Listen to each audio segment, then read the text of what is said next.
ਗੁਰੂ ਵਾਹਿਗੁਰੂ ਵਾਹਿਗੁਰੂ ਵਾਹਿਗੁਰੂ ਵਾਹਿਗੁਰੂ ਜੀ ਕਾ ਖਾਲਸਾ ਵਾਹਿਗੁਰੂ ਜੀ ਕੀ ਫਤਿਹ। ਸੋ ਗੁਰਮੁਖ ਪਿਆਰਿਓ, ਸਤਿਗੁਰੂ ਸਾਹਿਬ ਸ੍ਰੀ ਗੁਰੂ ਗ੍ਰੰਥ ਸਾਹਿਬ ਪਾਤਸ਼ਾਹ ਮਹਾਰਾਜ ਜਿਨ੍ਹਾਂ ਨੇ ਅਪਾਰ ਕਿਰਪਾ ਕੀਤੀ ਔਰ ਸਾਨੂੰ ਇੱਕ ਪਰਿਵਾਰ ਔਰ ਸੰਗਤ ਦੇ ਰੂਪ ਵਿੱਚ ਇਕੱਤਰ ਕਰਕੇ ਸਤਿਗੁਰੂ ਗੁਰਬਾਣੀ ਦੁਆਰਾ ਉਸ ਪਰਮਾਤਮਾ ਦਾ ਭੇਤ ਸਾਨੂੰ ਸਮਝਾ ਰਹੇ ਨੇ ਔਰ ਅਸੀਂ ਇਸ ਸੰਗਤ ਵਿੱਚ ਇਕੱਤਰ ਹੋ ਕੇ ਆਪਣੇ ਜੀਵਨ ਦਾ ਲਾਹਾ ਖੱਟ ਰਹੇ ਹਾਂ। ਗੁਰਬਾਣੀ ਦੁਆਰਾ ਅਸੀਂ ਇਹ ਭੇਤ ਲੈ ਰਹੇ ਕਿ ਉਸ ਪਰਮਾਤਮਾ ਸੱਚ ਨਿਰਾਕਾਰ ਜਿਸ ਤੋਂ ਆਪਾਂ ਕਈ ਯੁੱਗ ਵਿਛੜੇ ਹਾਂ, ਸਤਿਗੁਰੂ ਗੁਰਬਾਣੀ ਸਮਝਾਉਂਦੇ ਕਿ ਆਪਾਂ ਉਸ ਨਿਰੰਕਾਰ ਨੂੰ ਮਿਲਣ ਵਾਸਤੇ ਇਸ ਸੰਸਾਰ ਵਿੱਚ ਮਾਨਸ ਜਾਮਾ ਲਿਆ, ਮਿਲੇ ਨਹੀਂ ਔਰ ਵਿਛੜ ਗਏ ਕਈ ਯੁੱਗ। ਔਰ ਹੁਣ ਗੁਰਬਾਣੀ ਦੁਆਰਾ ਸਤਿਗੁਰਾਂ ਨੇ ਕਿਰਪਾ ਕੀਤੀ, ਸਾਨੂੰ ਇਹ ਸਮਝਾਉਣਾ ਕੀਤਾ ਹੈ। ਸਤਿਗੁਰੂ ਗੁਰਬਾਣੀ ਵਿੱਚ ਆਪਾਂ ਨੂੰ ਸਮਝਾਉਂਦੇ ਆ ਕਿ ਹਰ ਇੱਕ ਜੀਵ ਸੰਸਾਰ ਦੇ ਵਿੱਚ ਜਿਹੜਾ ਵੀ ਕੰਮ ਕਰ ਰਿਹਾ ਨਾ, ਉਹ ਕਹਿੰਦਾ ਕਿ ਮੈਂ ਸੱਚੀ ਕਿਰਤ ਕਰ ਰਿਹਾ ਹਾਂ। ਕੋਈ ਵੀ ਜੀਵ ਹੈ ਉਹ ਇਹੋ ਹੀ ਕਹਿੰਦਾ ਕਿ ਮੈਂ ਕਿਸੇ ਨਾਲ ਠੱਗੀ, ਧੋਖਾ, ਚੋਰੀ ਜਾਂ ਛਲ ਫਰੇਬ ਨਹੀਂ ਕਰਦਾ, ਮੈਂ ਸੱਚ ਦੀ ਕਿਰਤ ਕਰ ਰਿਹਾ, ਮੈਂ ਸੱਚੀ ਕਿਰਤ ਕਰ ਰਿਹਾ ਹਾਂ। ਤੇ ਮਹਾਰਾਜ ਗੁਰਬਾਣੀ ਵਿੱਚ ਆਪਾਂ ਨੂੰ ਗਿਆਨ ਬਖਸ਼ਿਸ਼ ਕਰ ਰਹੇ ਆ। ਸਤਿਗੁਰੂ ਗੁਰਬਾਣੀ ਸਮਝਾਉਂਦੇ ਅਸਲੀ ਸੱਚੀ ਕਿਰਤ ਕਿਹੜੀ ਆ। ਕਿਰਤ ਆਪਾਂ ਸਾਰੇ ਕਰਦੇ ਆ, ਕਿਰਤ ਮਾੜੀ ਨਹੀਂ, ਲੇਕਿਨ ਸੱਚੀ ਕਿਰਤ ਕਿਹੜੀ ਆ। ਮਹਾਰਾਜ ਗੁਰਬਾਣੀ ਸਮਝਾਉਂਦੇ ਕਿ ਜਦੋਂ ਆਪਾਂ ਉਸ ਹਰੀ ਪਰਮਾਤਮਾ ਸੱਚ ਨਿਰੰਕਾਰ ਦੀ ਸਿਫਤ ਸਲਾਹ ਕਰਦੇ ਹਾਂ, ਚਾਹੇ ਗੁਰਬਾਣੀ ਦੁਆਰਾ ਅਕਥ ਕਥਾ ਦੇ ਰੂਪ ਵਿੱਚ ਆਪਾਂ ਉਹਨੂੰ ਯਾਦ ਕਰਦੇ ਹਾਂ, ਤੇ ਭਾਵੇਂ ਆਪਾਂ ਨਾਮ ਜਪਦੇ ਹਾਂ, ਸਿਮਰਨ ਕਰਦੇ ਹਾਂ, ਮਹਾਰਾਜ ਕਹਿੰਦੇ ਇਹ ਹੈ ਸੱਚੀ ਕਿਰਤ। ਸਤਿਗੁਰੂ ਗੁਰਬਾਣੀ 'ਚ ਆਪਾਂ ਨੂੰ ਸਮਝਾਉਂਦੇ, ਮਹਾਰਾਜ ਕਹਿੰਦੇ ਆ ਹਰ ਹਰ ਨਾਮ ਸਲਾਹੀਐ ਸੱਚ ਕਾਰ ਕਮਾਵੇ, ਕਿ ਜਿਹੜਾ ਪਰਮਾਤਮਾ ਦਾ ਨਾਮ ਜਪ ਰਿਹਾ ਉਸ ਹਰੀ ਦਾ, ਉਹ ਸੱਚੀ ਕਿਰਤ ਕਮਾ ਰਿਹਾ, ਉਹ ਸੱਚ ਦੀ ਕਮਾਈ ਇਕੱਠੀ ਕਰ ਰਿਹਾ, ਜਿਹੜਾ ਜੀਵ ਉਸ ਪਰਮਾਤਮਾ ਦੇ ਨਾਮ ਨੂੰ ਜਪਦਾ। ਤੇ ਮਹਾਰਾਜ ਸਮਝਾ ਰਹੇ ਜਿਹਦਾ ਮਨ ਦੂਜੇ ਕੰਮ ਕਰ ਰਿਹਾ, ਦੂਜੇ ਕੰਮ ਕਿਵੇਂ, ਭਾਵ ਜਿਵੇਂ ਸਾਡਾ ਮਨ ਪੰਜਾਂ ਦੇ ਵਸ ਵਿੱਚ ਹੋ ਕੇ ਕਦੀ ਕਾਮ ਦੀ ਕਿਰਤ ਕਰਦਾ, ਕਦੀ ਕ੍ਰੋਧ, ਲੋਭ, ਮੋਹ, ਹੰਕਾਰ ਦੀ ਕਿਰਤ ਕਰਦਾ, ਤ੍ਰੈ ਗੁਣਾਂ ਦੀ ਕਿਰਤ ਕਰੀ ਜਾਂਦਾ, ਬਗਾਨਿਆਂ ਦੀ। ਮਹਾਰਾਜ ਕਹਿੰਦੇ ਆ ਇਹ ਜਿਹੜਾ ਮਨ ਸਾਡਾ, ਜਿਸ ਜੀਵ ਦਾ ਮਨ ਦੂਜੇ ਦੀ ਕਿਰਤ ਕਰਦਾ ਆ, ਉਹ ਮਹਾਰਾਜ ਕਹਿੰਦੇ ਬਾਰ-ਬਾਰ ਜੂਨਾਂ ਵਿੱਚ ਆਉਂਦਾ, ਬਾਰ-ਬਾਰ ਉਹਨੂੰ ਜੰਮਣਾ ਤੇ ਮਰਨਾ ਪੈਂਦਾ। ਮਹਾਰਾਜ ਤਾਈਓ ਸਮਝਾਉਂਦੇ ਦੂਜੀ ਕਾਰੈ ਲੱਗਿਆਂ ਫਿਰ ਜੋਨੀ ਪਾਵੇ। ਮਹਾਰਾਜ ਕਹਿੰਦੇ ਉਹ ਫਿਰ ਜੂਨ ਪਾਉਂਦਾ, ਉਹਨੂੰ ਜੂਨ ਮਿਲ ਜਾਂਦੀ ਅਗਲੀ। ਜਿਹੜਾ ਸੱਚ ਦੀ ਕਿਰਤ ਨਹੀਂ ਕਰਦਾ, ਕਿਉਂਕਿ ਸਤਿਗੁਰਾਂ ਨੇ ਸਾਡੇ ਸਾਰਿਆਂ ਦੇ ਉੱਪਰ ਅਪਾਰ ਕਿਰਪਾ ਕੀਤੀ ਹੈ। ਜੋ ਆਪਾਂ ਸਾਰੇ ਇਸ ਸੱਚੀ ਸੰਗਤ ਵਿੱਚ ਆ ਕੇ ਸਾਹਿਬ ਸ੍ਰੀ ਗੁਰੂ ਗ੍ਰੰਥ ਸਾਹਿਬ ਜੀ ਦੀ ਗੁਰਬਾਣੀ ਦੁਆਰਾ ਸੱਚੀ ਕਿਰਤ ਕਰ ਰਹੇ ਹਾਂ, ਆਪਾਂ ਸਿਮਰਨ ਕਰਦੇ ਹਾਂ, ਸੱਚੀ ਕਿਰਤ ਕਰ ਰਹੇ ਹਾਂ। ਜੇ ਸਾਡਾ ਮਨ ਅਜੇ ਵੀ ਸਿਮਰਨ ਨਹੀਂ ਕਰਦਾ, ਗੁਰਬਾਣੀ ਦੀ ਖੋਜ ਨਹੀਂ ਕਰਦਾ, ਐਸੀ ਸੰਗਤ ਵਿੱਚ ਆ ਕੇ ਆਪਾਂ ਪਰਮਾਤਮਾ ਦੀ ਉਹ ਗੁਣ ਜਿਹੜੇ ਆ ਸਿੱਖਦੇ ਨਹੀਂ, ਵਿਚਾਰਾਂ ਫੁਰਨਿਆਂ ਵਿੱਚ ਫਸਿਆ ਮਨ, ਮਹਾਰਾਜ ਕਹਿੰਦਾ ਕਿ ਉਹ ਦੂਸਰਿਆਂ ਦੀ ਕਿਰਤ ਕਰੀ ਜਾਂਦਾ, ਬਗਾਨਿਆਂ ਦੀ, ਭਾਵ ਕਿ ਕਾਮ, ਕ੍ਰੋਧ, ਲੋਭ, ਹੰਕਾਰ ਦੀ। ਤੁਹਾਡੇ ਆਪਣੇ ਨਹੀਂ। ਆਪਣਾ ਕੌਣ ਆ? ਪਰਮਾਤਮਾ, ਉਹ ਸੱਚ ਨਿਰਾਕਾਰ। ਤੇ ਮਹਾਰਾਜ ਆਪਾਂ ਨੂੰ ਤਾਂ ਹੀ ਸਮਝਾ ਰਹੇ, ਮਹਾਰਾਜ ਕਹਿੰਦੇ ਜਦੋਂ ਆਪਾਂ ਉਸ ਪਰਮਾਤਮਾ ਦੇ ਨਾਮ ਦੇ ਵਿੱਚ ਰਤੇ ਰਹਿੰਦੇ ਹਾਂ, ਤੇ ਹਮੇਸ਼ਾ ਐਸੀ ਸੁਰਤ ਜਿਹੜੀ ਰੱਤੀ ਜਾਂਦੀ ਆ, ਉਹ ਸਿਰਫ ਤੇ ਸਿਰਫ ਪਰਮਾਤਮਾ ਦੇ ਹੀ ਗੁਣ ਗਾਉਂਦੀ ਆ। ਜਿੱਥੇ ਵੀ ਜਾਏਗੀ ਉਹਦੀ ਸਿਫਤ ਸਲਾਹ, ਉਹਦੀ ਗੱਲ ਹੀ ਕਰੇਗੀ। ਇਹ ਰਸਨਾ, ਇਹ ਸੁਰਤ ਜਿਹੜੀ ਹੈ। ਮਹਾਰਾਜ ਤਾਈਓ ਕਹਿੰਦੇ ਨਾਮ ਰਤਿਆਂ ਨਾਮ ਪਾਈਐ ਨਾਮੇ ਗੁਣ ਗਾਵੈ। ਹੁਣ ਜਿਹੜੇ ਜੀਵ ਮਨ ਜਿਨ੍ਹਾਂ ਦਾ ਮਾਇਆ ਵਿੱਚ ਰਤਿਆ ਰਹਿੰਦਾ, ਭਾਵ ਕਿ ਵਿਚਾਰਾਂ ਦੇ ਵਿੱਚ, ਉਹ ਜੀਵ ਜਿੱਥੇ ਵੀ ਬਹਿੰਦੇ ਨੇ, ਇੱਥੋਂ ਤੱਕ ਵੀ ਦੇਖਿਆ ਕਿ ਗੁਰੂ ਘਰਾਂ ਦੇ ਅੰਦਰ ਬੈਠੇ ਹੋਏ ਵੀ ਜੀਵ, ਭਾਵੇਂ ਉਹ ਲੰਗਰ ਹਾਲ ਵਿੱਚ ਵੀ ਬੈਠੇ ਹੋਣ, ਉਹ ਸੰਸਾਰ ਦੀਆਂ, ਦੁਨੀਆ ਦੀਆਂ ਗੱਲਾਂ ਕਰੀ ਜਾਂਦੇ ਨੇ। ਕਿਉਂ?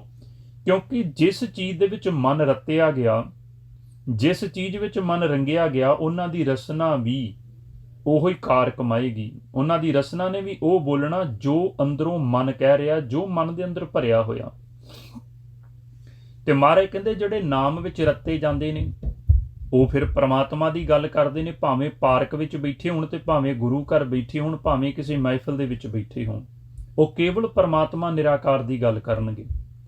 ਤਾਂ ਹੀ ਮਹਾਰਾਜ ਕਹਿੰਦੇ ਨਾਮ ਰਤਿਆਂ ਨਾਮ ਪਾਈਐ ਨਾਮੇ ਗੁਣ ਗਾਵੈ। ਸਤਿਗੁਰੂ ਸਮਝਾ ਰਹੇ ਕਿ ਜਦੋਂ ਇਸ ਤਰ੍ਹਾਂ ਸਾਡਾ ਜੀਵਨ ਬਣ ਜਾਏਗਾ, ਸਾਡੀ ਜ਼ਿੰਦਗੀ ਇੱਦਾਂ ਦੀ ਬਣ ਜਾਏਗੀ ਕਿ ਅਸੀਂ ਜਿੱਥੇ ਵੀ ਬਵਾਂ ਖਲੋਵਾਂਗੇ ਕੇਵਲ ਪਰਮਾਤਮਾ ਦੀ ਗੱਲ ਆਪਣੀ ਰਸਨਾ ਦੇ ਨਾਲ ਕਰਾਂਗੇ, ਉਹ ਸਾਡੇ ਅੰਦਰ ਕਦੀ ਵੀ ਪਰਮਾਤਮਾ ਵਿਸਰੂ ਨਹੀਂ। ਦਿਨ ਰਾਤ ਆਪਾਂ ਉਹਦੀ ਸਿਫਤ ਸਲਾਹ ਕਰਾਂਗੇ ਜਦੋਂ ਵੀ ਬਹਿੰਦੇ ਉੱਠਦੇ।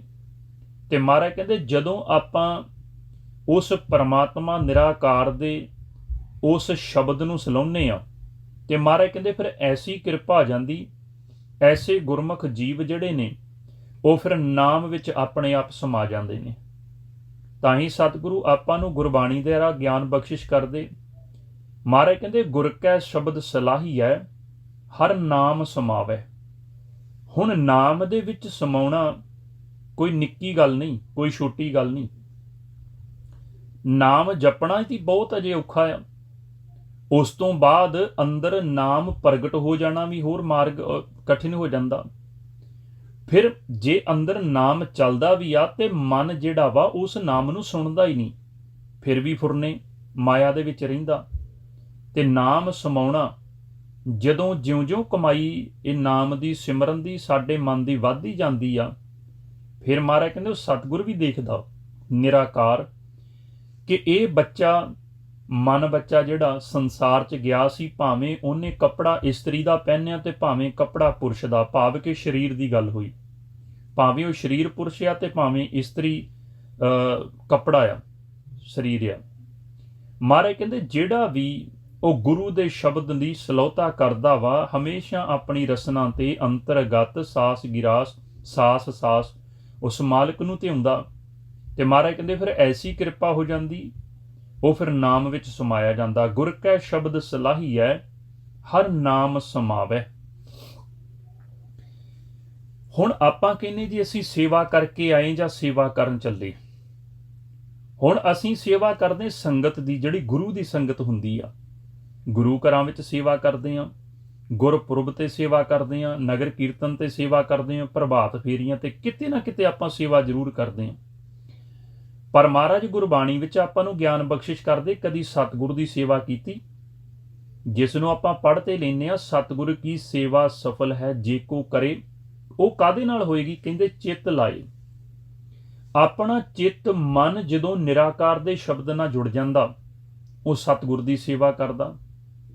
ਸਤਿਗੁਰੂ ਇੱਥੇ ਵੀ ਗੁਰਬਾਣੀ 'ਚ ਸਮਝਾ ਰਹੇ ਕਿ ਅਸੀਂ ਕਹਿੰਦੇ ਹਾਂ ਸਾਨੂੰ ਸੰਸਾਰ ਦੀਆਂ ਚੀਜ਼ਾਂ ਵੀ ਮਿਲ ਜਾਣ, ਸੁੱਖ ਵੀ ਮਿਲ ਜਾਵੇ, ਸਾਨੂੰ ਅਗਲੇ ਪਾਸੇ ਦਰਗਾਹ ਵਿੱਚ ਜਗ੍ਹਾ ਵੀ ਮਿਲ ਜਾਵੇ, ਐਸੀ ਕਿਰਪਾ ਹੋ ਜਾਵੇ ਕਿ ਅਸੀਂ ਬਾਰ-ਬਾਰ ਜੰਮਣ ਮਰਨ ਦੀ ਗੇੜ 'ਚ ਨਾ ਆਈਏ। ਤੇ ਮਹਾਰਾਜ ਕਹਿੰਦੇ ਫਿਰ ਸਤਿਗੁਰ ਦੀ ਸੇਵਾ ਹੀ ਆ ਜਿਹੜੀ ਸਫਲ ਹੁੰਦੀ ਆ। ਸਤਿਗੁਰ ਦੀ ਸੇਵਾ ਕੀਤਿਆਂ ਸਾਨੂੰ ਇਹ ਫਲ ਮਿਲਦਾ। ਤਾਂ ਹੀ ਮਹਾਰਾਜ ਕਹਿੰਦੇ ਸਤਿਗੁਰ ਸੇਵਾ ਸਫਲ ਹੈ, ਸੇਵੀਐ ਫਲ ਪਾਵੈ।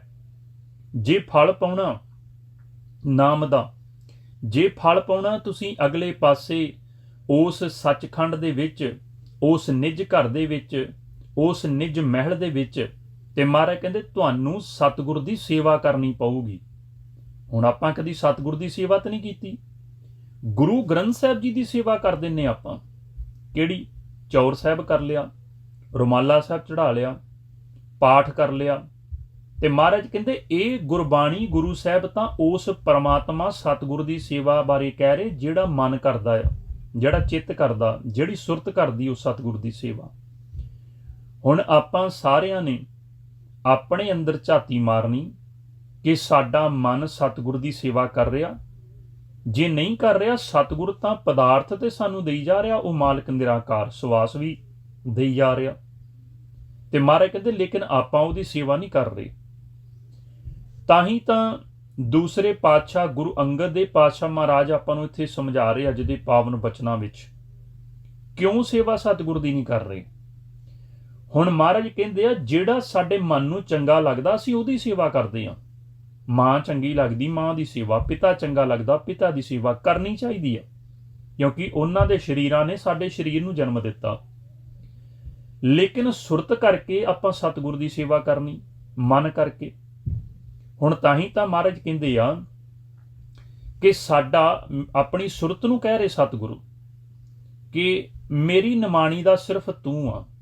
ਕਿਸੇ ਦਾ ਕੋਈ ਹੋਊਗਾ, ਕੋਈ ਬਾਬਾ, ਕੋਈ ਮੜੀਆਂ ਵਾਲਾ ਪੀਰ, ਕੋਈ ਜਗ੍ਹਾ ਵਾਲਾ, ਜਿੱਥੇ ਜਗ੍ਹਾ ਬਣਾਈਆਂ ਹੁੰਦੇ ਨੇ ਇੱਟਾਂ ਪੱਥਰਾਂ ਦੀਆਂ, ਕਿਸੇ ਦਾ ਕੋਈ ਨਾ ਕੋਈ ਹੋਊਗਾ, ਪਰ ਮੇਰਾ ਨਿਮਾਣੀ ਦਾ ਤੂੰ ਆ। ਤਾਂ ਹੀ ਮਹਾਰਾਜ ਕਹਿੰਦੇ ਆ ਕਿਸ ਹੀ ਕੋਈ ਕੋਏ ਮੰਝ ਨਿਮਾਣੀ ਇੱਕ ਤੂੰ। ਕਿਸੇ ਦਾ ਕੋਈ ਹੋਊਗਾ ਆਧਾਰ, ਕਿਸੇ ਨੇ ਕਿਸੇ ਨਾਲ ਪ੍ਰੇਮ ਪਾਇਆ ਹੋਊਗਾ, ਪਰ ਮੈਨੂੰ ਸੰਸਾਰ ਦੇ ਵਿੱਚ ਸਵਾਸ ਦੇ ਕੇ ਜਿਉਂਦਾ ਰੱਖਣ ਵਾਲਾ ਔਰ ਮੈਨੂੰ ਮੇਰੇ ਤੇ ਕਿਰਪਾ ਕਰਨ ਵਾਲਾ ਕੇਵਲ ਤੂੰ ਹੀ ਆ ਪਰਮਾਤਮਾ, ਹੋਰ ਕੋਈ ਨਹੀਂ ਇਸ ਸੰਸਾਰ ਦੇ ਵਿੱਚ। ਲੇਕਿਨ ਜਿਸ ਜੀਵ ਨੂੰ ਜਪ ਕੇ ਇਸ ਚੀਜ਼ ਦਾ ਗਿਆਨ ਆ ਜਾਂਦਾ, ਦੂਸਰਾ ਜੀਵ ਸਤਿਗੁਰ ਕਹਿੰਦੇ ਆ ਕਿ ਉਹ ਇਸ ਚੀਜ਼ ਨੂੰ ਸਮਝ ਨਹੀਂ ਸਕਦਾ, ਜਿਹੜਾ ਬੰਦਗੀ ਦੇ ਭਗਤੀ ਦੇ ਮਾਰਗ ਤੇ ਨਹੀਂ ਚੱਲਦਾ, ਜਿਹੜਾ ਕਦੀ ਵੀ ਗੁਰਬਾਣੀ ਗੁਰੂ ਗ੍ਰੰਥ ਸਾਹਿਬ ਜੀ ਦਾ ਗਿਆਨ ਕਮਾਉਂਦਾ ਨਹੀਂ। ਗਿਆਨ ਪੜ੍ਹੀ ਜਾਂਦਾ ਲੇਕਿਨ ਇਸ ਗਿਆਨ ਨੂੰ, ਇਸ ਗੁਰਬਾਣੀ ਨੂੰ ਕਮਾਉਂਦਾ ਨਹੀਂ। ਪੜ੍ਹ ਸਾਰੇ ਲੈਂਦੇ ਆ। ਸਤਿਗੁਰੂ ਗੁਰਬਾਣੀ ਵਿੱਚ ਆਪਾਂ ਨੂੰ ਤਾਂ ਹੀ ਸਮਝਾਉਂਦੇ ਅੱਗੇ। ਹੁਣ ਬਾਬਾ ਕਬੀਰ ਜੀਆਂ ਨੇ ਆਪਾਂ ਨੂੰ ਗੁਰਬਾਣੀ ਵਿੱਚ ਸਮਝਾਇਆ। ਮਹਾਰਾਜ ਕਹਿੰਦੇ ਆ ਕਿਉਂ ਕਿਹਾ ਕਿ ਮੰਝ ਨਿਮਾਣੀ ਇੱਕ ਤੂੰ। ਇਹ ਗੱਲ ਕਿਉਂ ਕਹਿਣੀ ਪਈ ਗੁਰੂ ਸਾਹਿਬਾਨ? ਕਿਉਂਕਿ ਬਾਬਾ ਕਬੀਰ ਜੀ ਇੱਥੇ ਸਮਝਾ ਰਹੇ। ਹੁਣ ਮਹਾਰਾਜ ਕਹਿੰਦੇ ਇੱਕ ਜੀਵ ਆਉਂਦਾ ਸੰਸਾਰ ਵਿੱਚ ਜਨਮ ਲੈਂਦਾ, ਸਾਰੀ ਉਮਰ ਉਹ ਸੱਚ ਦੀ ਕਿਰਤ ਨਹੀਂ ਕਰਦਾ, ਭਾਵ ਕਿ ਪਰਮਾਤਮਾ ਦੀ ਕਿਰਤ ਨਹੀਂ ਕਰਦਾ ਮਨ ਕਰਕੇ। ਹੁਣ ਆਪਾਂ ਪੜ੍ਹਦੇ ਹਾਂ ਨਾ ਗੁਰਬਾਣੀ ਵਿੱਚ ਵੀ ਕਿ ਸਰੀਰ ਦਿਹਾੜੀ ਲਾਉਂਦਾ, ਕਦੀ ਮਨ ਨੇ ਨਹੀਂ ਦਿਹਾੜੀ ਲਾਈ। ਤੇ ਮਨ ਦਿਹਾੜੀ ਕਿਵੇਂ ਲਾਉਂਦਾ? ਹਰ ਹਰ ਨਿਤ ਜਪਿਓ ਜੀਓ ਲਾਹਾ ਖੱਟਿਓ ਦਿਹਾੜੀ। ਇਹ ਮਨ ਨੇ ਦਿਹਾੜੀ ਲਾਉਣੀ ਸੀ, ਮਨ ਨੇ ਆਪਣੀ ਕਿਰਤ ਕਰਨੀ ਸੀ ਜੇ ਸੁੱਖ ਲੈਣਾ ਦਰਗਾਹ ਵਿੱਚ। ਹੁਣ ਸਰੀਰ ਤਾਂ ਆਪਣੀ ਕਿਰਤ ਕਰੀ ਜਾਂਦਾ, ਕਮਾਈ ਕਰੀ ਜਾਂਦਾ, ਕਦੀ ਮਨ ਨੇ ਕਮਾਈ ਕੀਤੀ ਨਹੀਂ। ਸਤਿਗੁਰੂ ਗੁਰੂ ਅੰਗਦ ਦੇਵ ਪਾਤਸ਼ਾਹ ਮਹਾਰਾਜ ਤਾਂ ਹੀ ਕਹਿੰਦੇ ਕਿਸ ਹੀ ਕੋਈ ਕੋਏ ਮੰਝ ਨਿਮਾਣੀ ਇੱਕ ਤੂੰ। ਕਿਉਂ ਕਿਹਾ? ਬਾਬਾ ਕਬੀਰ ਜੀ ਕਹਿੰਦੇ ਜੀਵ ਸੰਸਾਰ 'ਚ ਆਉਂਦੇ ਆ ਔਰ ਮਾਇਆ ਦਾ ਸਾਥ ਲੈ ਲੈਂਦੇ, ਭਾਵ ਕਿ ਫੁਰਨੇ ਵਿਚਾਰਾਂ ਉਹਨਾਂ ਪੰਜਾਂ ਦਾ, ਤ੍ਰੈ ਗੁਣਾਂ ਦਾ, ਤਰਲੋਕੀ ਦਾ ਮਨ ਸਾਥ ਲੈ ਲੈਂਦਾ।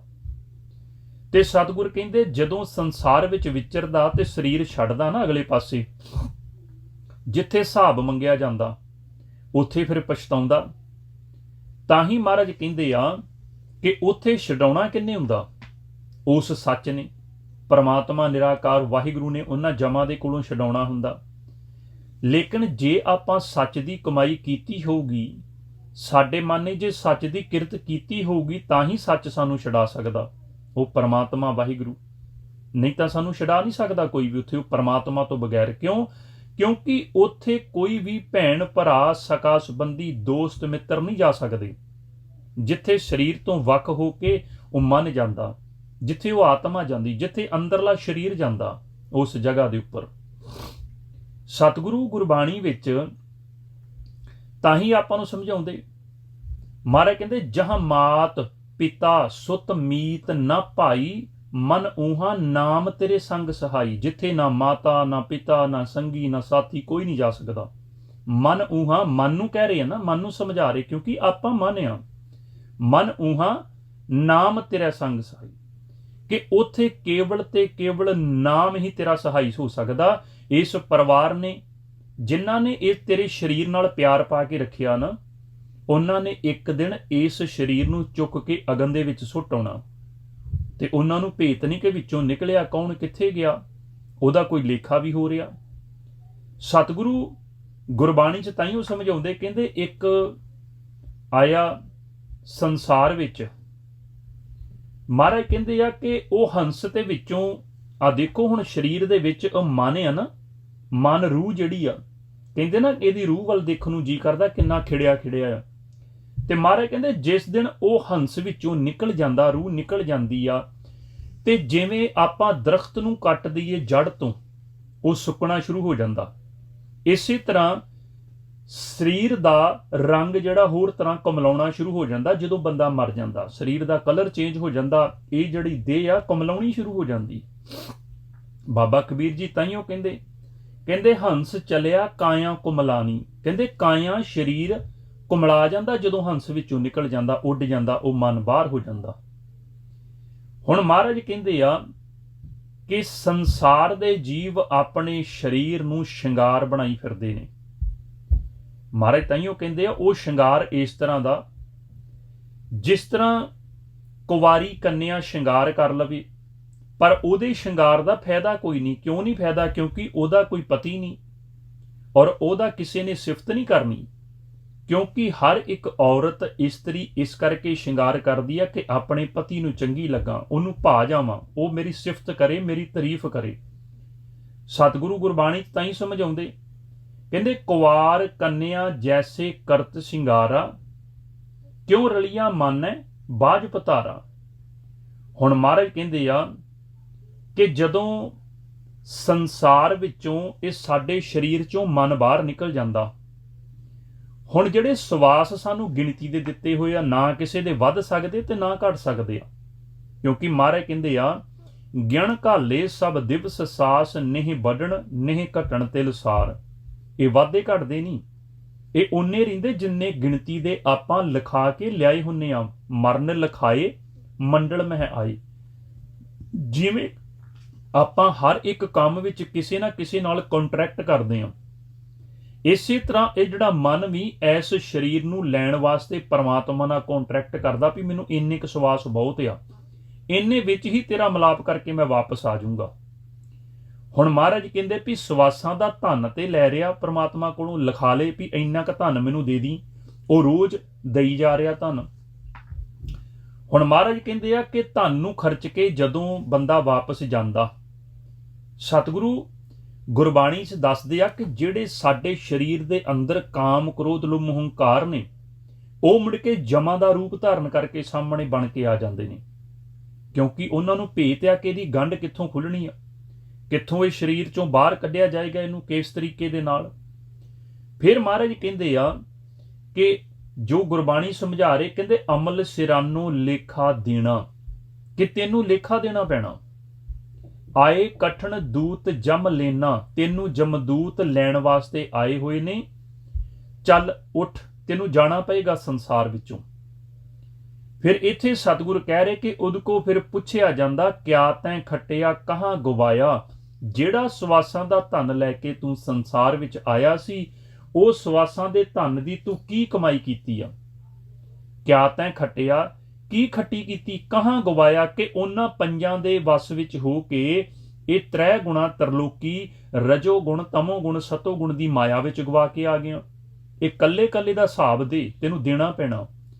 ਚਿੱਤਰਗੁਪਤ ਨਾਲ ਲਿਖੀ ਜਾਂਦੇ ਨੇ। ਲੇਕਿਨ ਜਦੋਂ ਮਨ ਨੂੰ ਦਰਗਾਹ ਵਿੱਚ ਪਰਮਾਤਮਾ ਉਸ ਧਰਮਰਾਜ ਦੇ ਸਾਹਮਣੇ ਹਾਜ਼ਰ ਕੀਤਾ ਜਾਂਦਾ, ਫਿਰ ਇਹਦੇ ਸਾਹਮਣੇ ਉਹ ਹਿਸਾਬ ਖੋਲ੍ਹਿਆ ਜਾਂਦਾ ਵੀ ਇਹਨੇ ਕਿੰਨੀ ਕਮਾਈ ਕੀਤੀ ਨਾਮ ਦੀ, ਸਿਮਰਨ ਦੀ, ਇਹਦੀ ਸੁਰਤ ਨੇ ਕਿਹੜੀ ਕਮਾਈ ਕੀਤੀ ਤ੍ਰੈ ਗੁਣਾਂ ਦੀ, ਸੰਸਾਰ ਦੀ ਚੀਜ਼ਾਂ ਦੀ, ਪਦਾਰਥਾਂ ਦੀ।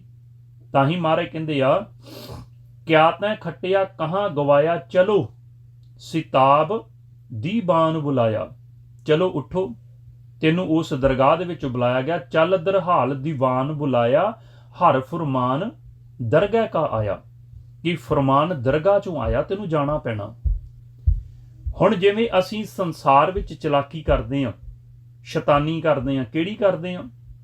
ਜਦੋਂ ਅਸੀਂ ਕਿਤੇ ਫੜੇ ਜਾਂਦੇ ਗਲਤ ਕੰਮ ਦੇ ਵਿੱਚ, ਤੇ ਅਸੀਂ ਉੱਥੇ ਅਗਲੇ ਨੂੰ ਲਾਲਚ ਦਿੰਦੇ ਹਾਂ ਕਿ ਭਾਈ ਇੰਨੇ ਕੁ ਪੈਸੇ ਰਿਸ਼ਵਤ ਲੈ ਲਾ ਤੇ ਮੈਨੂੰ ਛੱਡ ਦੇ। ਹੁਣ ਅਗਲਾ ਵੀ ਲਾਲਚੀ ਹੁੰਦਾ, ਆਪਾਂ ਨੂੰ ਰਿਸ਼ਵਤ ਦੇ ਕੇ ਤੇ ਭਾਵੇਂ ਗਲਤ ਦੋਸ਼ੀ ਵੀ ਹੋਈਏ ਆਪਾਂ ਛੁੱਟ ਜਾਂਦੇ ਹਾਂ, ਚਾਹੇ ਸਿਫਾਰਿਸ਼ ਦੇ ਨਾਲ ਤੇ ਚਾਹੇ ਰਿਸ਼ਵਤ ਦੇ ਨਾਲ। ਹੁਣ ਇੱਥੇ ਬਾਬਾ ਕਬੀਰ ਜੀ ਗੁਰਬਾਣੀ ਸਮਝਾ ਰਹੇ, ਕਹਿੰਦੇ ਜਿੱਦਾਂ ਦੀ ਬਿਰਤੀ ਸੰਸਾਰ ਵਿੱਚ ਰੱਖੀ ਸੀ ਮਨ ਨੇ ਕਿ ਬੜਾ ਪੈਸਾ ਵੰਡਿਆ, ਵਿਆਜੀ, ਮੰਨ ਲਓ ਵਿਆਜੀ ਪੈਸਾ ਵੰਡਿਆ ਲੋਕਾਂ ਨੂੰ ਕਿ ਮੈਨੂੰ ਵਿਆਜ ਵੀ ਮਿਲੂਗਾ, ਮੇਰਾ ਮੂਲ ਤੇ ਮਿਲਣਾ ਨਾਲ ਵਿਆਜ ਵੀ ਮਿਲੂਗਾ। ਹੁਣ ਮਹਾਰਾਜ ਕਹਿੰਦੇ ਵੀ ਇੱਥੇ ਉਹ ਮਨ ਜਿਹੜਾ ਨਾ ਹੁਣ ਸਾਹਮਣੇ ਦੇਖਦਾ ਕਿ ਪਰਿਵਾਰ, ਸਾਰੇ ਰਿਸ਼ਤੇਦਾਰ, ਭੈਣ ਭਰਾ ਸਰੀਰ ਦੇ ਆਲੇ ਦੁਆਲੇ ਬੈਠੇ ਵਿਰਾਗ ਕਰਦੇ ਰੋਈ ਜਾਂਦੇ ਆ। ਹੁਣ ਉਹ ਮਨ ਇਹਨਾਂ ਪੰਜਾਂ ਨੂੰ, ਜਮਦੂਤਾਂ ਨੂੰ ਕੀ ਕਹਿੰਦਾ?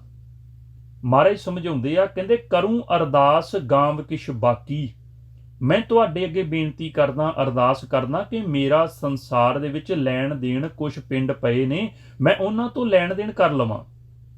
ਲੇਹੂ ਨਬੇਰ ਆਜ ਕੀ ਰਾਤੀ, ਅੱਜ ਦੀ ਰਾਤ ਤੁਸੀਂ ਮੈਨੂੰ ਛੱਡ ਦਿਓ ਤੇ ਮੈਂ ਨਵੇੜਾ ਕਰ ਲੈਣਾ ਤੇ ਫਿਰ ਮੈਂ ਤੁਹਾਡੇ ਨਾਲ ਚੱਲਾਂਗਾ। ਕਿਛ ਵੀ ਖਰਚ ਤੁਮਾਰਾ ਸਾਰੂ, ਉਹਨਾਂ ਦੇ ਵਿੱਚੋਂ ਕੁਛ ਸਰਮਾਇਆ ਮੈਂ ਤੁਹਾਨੂੰ ਵੀ ਦੇ ਦੂੰਗਾ। ਕਿਉਂਕਿ ਦੋ ਤਰ੍ਹਾਂ ਦੇ ਲਾਲਚ ਦਿੰਦਾ ਉੱਥੇ ਮਨ, ਵੀ ਕਿਸੇ ਤਰੀਕੇ ਨਾਲ ਮੈਂ ਛੁੱਟ ਜਾਵਾਂ। ਹੁਣ ਮਹਾਰਾਜ ਗੁਰਬਾਣੀ 'ਚ ਕਹਿੰਦੇ ਆ ਕਿ ਇਹ ਸ੍ਰਿਸ਼ਟੀ ਦਾ, ਪਰਮਾਤਮਾ ਦਾ ਵਿਧੀ ਦਾ ਵਿਧਾਨ ਆ ਕਿ ਜੇ ਇੱਕ ਵਾਰ ਸਰੀਰ 'ਚੋਂ ਬਾਹਰ ਕੱਢ ਲਿਆ ਤੇ ਫਿਰ ਦੁਬਾਰਾ ਸਰੀਰ 'ਚ ਪ੍ਰਵੇਸ਼ ਨਹੀਂ ਹੋਇਆ ਜਾਊਗਾ। ਮਹਾਰਾਜ ਗੁਰਬਾਣੀ ਸਮਝਾਉਂਦੇ, ਕਿਛ ਵੀ ਖਰਚ ਤੁਮਾਰਾ ਸਾਰੂ, ਕਿ ਮੈਂ ਤੁਹਾਨੂੰ ਵੀ ਕੁਛ ਦੇ ਦੂੰ ਵਿੱਚੋਂ। ਦੋ ਤਰ੍ਹਾਂ ਦੇ ਲਾਲਚ, ਇੱਕ ਤਾਂ ਉਹਨੇ ਕਿਹਾ ਵੀ ਚਲੋ ਕੁਛ ਪੈਸੇ ਧੇਲੇ, ਕੁਛ ਦਮੜੇ ਤੁਹਾਨੂੰ ਵੀ ਦੇ ਦੂੰਗਾ, ਵੀ ਸ਼ਾਇਦ ਇਸ ਗੱਲ ਤੋਂ ਛੱਡ ਦੇਣਗੇ। ਫਿਰ ਦੂਸਰਾ ਲਾਲਚ ਦਿੱਤਾ ਵੀ ਸ਼ਾਇਦ ਧਰਮ ਦੇ ਨਾਂ ਤੇ, ਧਾਰਮਿਕ ਤੌਰ ਤੇ ਮੈਨੂੰ ਛੱਡ ਦੇਣਗੇ।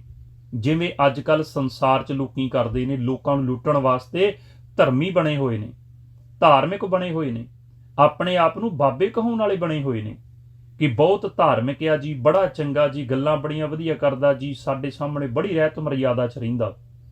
ਇਸੇ ਤਰੀਕੇ ਨਾਲ ਮਹਾਰਾਜ ਕਹਿੰਦੇ ਉੱਥੇ ਇਹਨਾਂ ਪੰਜਾਂ ਨੂੰ ਵੀ ਕਹਿੰਦਾ ਕਿ ਮੈਨੂੰ ਅੱਜ ਦੀ ਰਾਤ ਛੱਡ ਦਿਓ, ਕੁਛ ਤੁਹਾਨੂੰ ਵੀ ਦਊਂਗਾ ਤੇ ਸਵੇਰੇ ਇਦਾਂ ਕਰਾਂਗੇ ਆਪਾਂ ਪਰਮਾਤਮਾ ਦਾ ਨਾਮ ਲੈ ਕੇ ਫਿਰ ਸਵੇਰੇ ਚੱਲਾਂਗੇ, ਵੀ ਸ਼ਾਇਦ ਪਰਮਾਤਮਾ ਦੇ ਨਾਮ ਤੇ ਮੈਨੂੰ ਛੱਡ ਦੇਣ, ਵੀ ਇਹਨੇ ਤਾਂ ਜਪਣਾ ਪਈ, ਇਹਨੂੰ ਛੱਡ ਦਈਏ। ਪਰ ਉਹ ਛੱਡਦੇ ਨਹੀਂ। ਤਾਂ ਹੀ ਮਹਾਰਾਜ ਕਹਿੰਦੇ ਆ, ਕਿਛ ਵੀ ਖਰਚ ਤੁਮਾਰਾ ਸਾਰੂ, ਸੁਬਾ ਨਵਾਜ ਸਰਾਏ ਗੁਜ਼ਾਰੂ, ਵੀ ਸਵੇਰੇ ਪਰਮਾਤਮਾ ਉਸ ਅੱਲਾ ਖੁਦਾ ਦਾ ਨਾਮ ਲਵਾਂਗੇ ਤੇ ਫਿਰ ਮੈਨੂੰ ਲੈ ਜਿਓ ਤੁਸੀਂ। ਹੁਣ ਉਹ ਕਹਿੰਦੇ ਵੀ ਇਦਾਂ ਤੇ ਹੋ ਨਹੀਂ ਸਕਦਾ। ਸਤਿਗੁਰੂ ਗੁਰਬਾਣੀ 'ਚ ਆਪਾਂ ਨੂੰ ਸਮਝਾਉਂਦੇ, ਮਹਾਰਾਜ ਕਹਿੰਦੇ ਜਿਹੜਾ ਸਾਧੂ ਦੀ, ਐਸੇ ਗੁਰਮੁਖ ਦੀ ਸੰਗਤ ਵਿੱਚ ਜਾਂਦਾ ਹੈ ਨਾ, ਉਹਦੇ ਮਨ ਦੇ ਉੱਪਰ ਸੰਸਾਰ ਦਾ ਰੰਗ ਲੱਥ ਕੇ ਫਿਰ ਹਰੀ ਦਾ ਰੰਗ ਚੜ੍ਹਨਾ ਸ਼ੁਰੂ ਹੋ ਜਾਂਦਾ। ਤਾਂ ਹੀ ਮਹਾਰਾਜ ਕਹਿੰਦੇ ਸਾਧ ਸੰਗ ਜਾਂ ਕੋ ਹਰ ਰੰਗ ਲਾਗਾ। ਹੁਣ ਸਤਿਗੁਰੂ ਵੇਖੋ ਇੱਥੇ ਕਿੰਨੀ ਵਡਿਆਈ ਦੇ ਰਹੇ ਜਿਹੜੇ ਸਿਮਰਨ ਕਰਦੇ ਆ, ਜਿਹੜੇ ਨਾਮ ਜਪਦੇ ਆ, ਜਿਹੜੇ ਐਸੇ ਗੁਰਮੁਖਾਂ ਦੀ ਸੰਗਤ ਵਿੱਚ ਜਾਂਦੇ ਆ ਜਿੱਥੇ ਗੁਰਬਾਣੀ ਦੁਆਰਾ ਪਰਮਾਤਮਾ ਦਾ ਭੇਤ ਦਿੱਤਾ ਜਾਂਦਾ, ਜਿੱਥੇ ਸਿਮਰਨ ਤੇ ਨਾਮ ਦੀ ਗੱਲ ਹੁੰਦੀ ਤੇ ਨਾਲ ਜਪਿਆ ਵੀ ਜਾਂਦਾ। ਸਤਿਗੁਰੂ ਇੰਨੀ ਵਡਿਆਈ ਦੇ ਰਹੇ ਨਾ ਇੱਥੇ, ਕਹਿੰਦੇ ਸਾਧ ਸੰਗ ਜਾਂ ਕੋ ਹਰ ਰੰਗ ਲਾਗਾ, ਕਹਿੰਦੇ ਉਹ ਧਨ ਨੇ ਐਸੇ ਪੁਰਖ ਤੇ ਉਹ ਸੁਭਾਗੇ ਨੇ, ਭਾਵ ਕੇ ਬਹੁਤ ਵੱਡੇ ਭਾਗਾਂ ਵਾਲੇ ਨੇ। ਮਹਾਰਾਜ ਕਹਿੰਦੇ ਆ ਸਾਧ ਸੰਗ ਜਾਂ ਕੋ ਹਰ ਰੰਗ ਲਾਗਾ, ਧਨ ਧਨ ਸੋ ਜਨ ਪੁਰਖ ਸੁਭਾਗਾ। ਐਸੇ ਪੁਰਖ ਧਨ ਨੇ, ਐਸੇ ਸਰੀਰ ਧਨ ਨੇ ਜਿਹੜੇ ਆਪਣੇ ਘਰਾਂ 'ਚ ਬੈਠ ਕੇ, ਜਿਹੜੇ ਆਪਣੇ ਪਰਿਵਾਰ ਦੇ ਨਾਲ, ਔਰ ਜਿਹੜੇ ਸੱਚੀ ਸੰਗਤ ਵਿੱਚ ਜਾ ਕੇ ਉਹ ਪਰਮਾਤਮਾ ਦਾ ਨਾਮ ਜਪਦੇ ਨੇ, ਸਿਮਰਨ ਕਰਦੇ ਨੇ।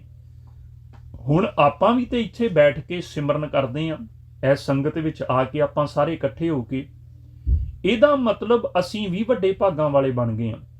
ਇਹਦਾ ਮਤਲਬ ਸਤਿਗੁਰੂ ਉਹ ਨਿਰੰਕਾਰ ਪਿਤਾ ਸਾਨੂੰ ਵੀ ਧੰਨ ਕਹਿ ਰਹੇ ਨੇ ਕਿ ਤੁਸੀਂ ਵੀ ਧੰਨ ਹੋ ਜਿਹੜੇ ਸੰਗਤ ਵਿੱਚ ਜਾ ਕੇ ਨਾਮ ਜਪਦੇ ਹੋ। ਕਿਉਂਕਿ ਗੁਰੂ ਸਾਹਿਬ ਆਪਾਂ ਨੂੰ ਗੁਰਬਾਣੀ ਵਿੱਚ ਸਮਝਾ ਰਹੇ ਆ ਨਾ ਕਿ ਜਾਂ ਕੋ ਹਰ ਰੰਗ ਲਾਗੋ ਇਸ ਯੁੱਗ ਮੈਂ। ਇਹ ਕਲਯੁੱਗ ਦੇ ਵਿੱਚ ਇਹੋ ਜਿਹਾ ਸਮਾਂ, ਇਸ ਯੁੱਗ ਵਿੱਚ ਹਰੀ ਦਾ ਰੰਗ ਛੇਤੀ ਲੱਗ ਹੀ ਨਹੀਂ ਸਕਦਾ ਜਿੰਨਾ ਚਿਰ ਉਹਦੀ ਕਿਰਪਾ ਨਹੀਂ ਹੋ ਜਾਂਦੀ ਸਾਡੇ ਉੱਪਰ। ਕਿਉਂਕਿ ਮਨ ਦੇ ਉੱਪਰ ਮਾਇਆ ਦਾ ਰੰਗ ਚੜਿਆ, ਸੰਸਾਰ ਦੀ ਈਰਖਾ ਦਾ ਰੰਗ ਚੜਿਆ, ਸੰਸਾਰ ਦੀ ਦੁਬਦਾ ਤੇ ਵੈਰ ਵਿਰੋਧ ਦਾ ਰੰਗ ਚੜਿਆ, ਕਾਮ ਤੇ ਕ੍ਰੋਧ ਦਾ ਰੰਗ ਚੜਿਆ ਮਨ ਦੇ ਉੱਪਰ। ਮਹਾਰਾਜ ਕਹਿੰਦੇ ਸੂਰਮਾ ਅਸਲੀ ਤੇ ਉਹ ਆ ਜਿਹਨੂੰ ਐਸ ਯੁੱਗ ਵਿੱਚ, ਕਿਉਂਕਿ ਕਲਯੁੱਗ ਦਾ ਯੁੱਗ ਆ, ਇਹ ਦੌਰ ਬੜਾ ਕਠਿਨ ਆ, ਬੜਾ ਭਿਆਨਕ ਯੁੱਗ ਚੱਲ ਰਿਹਾ। ਮਹਾਰਾਜ ਕਹਿੰਦੇ ਆ ਜਾਂ ਕੋ ਹਾਰ ਰੰਗ ਲਾਗੋ ਇਸ ਯੁੱਗ ਮੈਂ ਸੋ ਕਹੀਤ ਹੈ ਸੂਰਾ। ਕਹਿੰਦੇ ਉਹ ਸੂਰਮਾ ਜਿਨਨੇ ਇਹੋ ਜਿਹੇ ਭਿਆਨਕ, ਜੇ ਕਿ ਅੱਜ ਕੱਲ ਕਾਮ ਕ੍ਰੋਧ ਲੋਭ ਹੰਕਾਰ ਦਾ ਜ਼ਿਆਦਾ ਬੋਲਬਾਲਾ, ਕਲਯੁੱਗ ਦਾ ਭਿਆਨਕ ਸਮਾਂ ਚੱਲ ਰਿਹਾ, ਪਰ ਜਿਨਨੇ ਇਹੋ ਜਿਹੇ ਯੁੱਗ ਵਿੱਚ ਵੀ ਆਪਣੇ ਆਪ ਨੂੰ ਹਰੀ ਦਾ ਰੰਗ ਲਾ ਲਿਆ, ਮਹਾਰਾਜ ਕਹਿੰਦੇ ਉਹ ਆ ਸੂਰਮਾ। ਸੂਰਮਾ ਉਹ ਨਹੀਂ ਕਿ ਮੈਂ 2 ਬੰਦਿਆਂ ਨੂੰ ਕੁੱਟ ਸਕਦਾ ਕੱਲਾ, ਮੈਂ 4 ਬੰਦਿਆਂ ਨੂੰ ਮਾਰ ਸਕਦਾ ਕੱਲਾ। ਮਹਾਰਾਜ ਕਹਿੰਦੇ ਉਹ ਸੂਰਮਾ ਨਹੀਂ। ਸੂਰਮਾ ਜਿਨਨੇ ਨਾਮ ਦਾ ਰੰਗ ਚਾੜ ਲਿਆ ਇਹੋ ਜਿਹੇ ਯੁੱਗ ਵਿੱਚ। ਕਿਉਂ?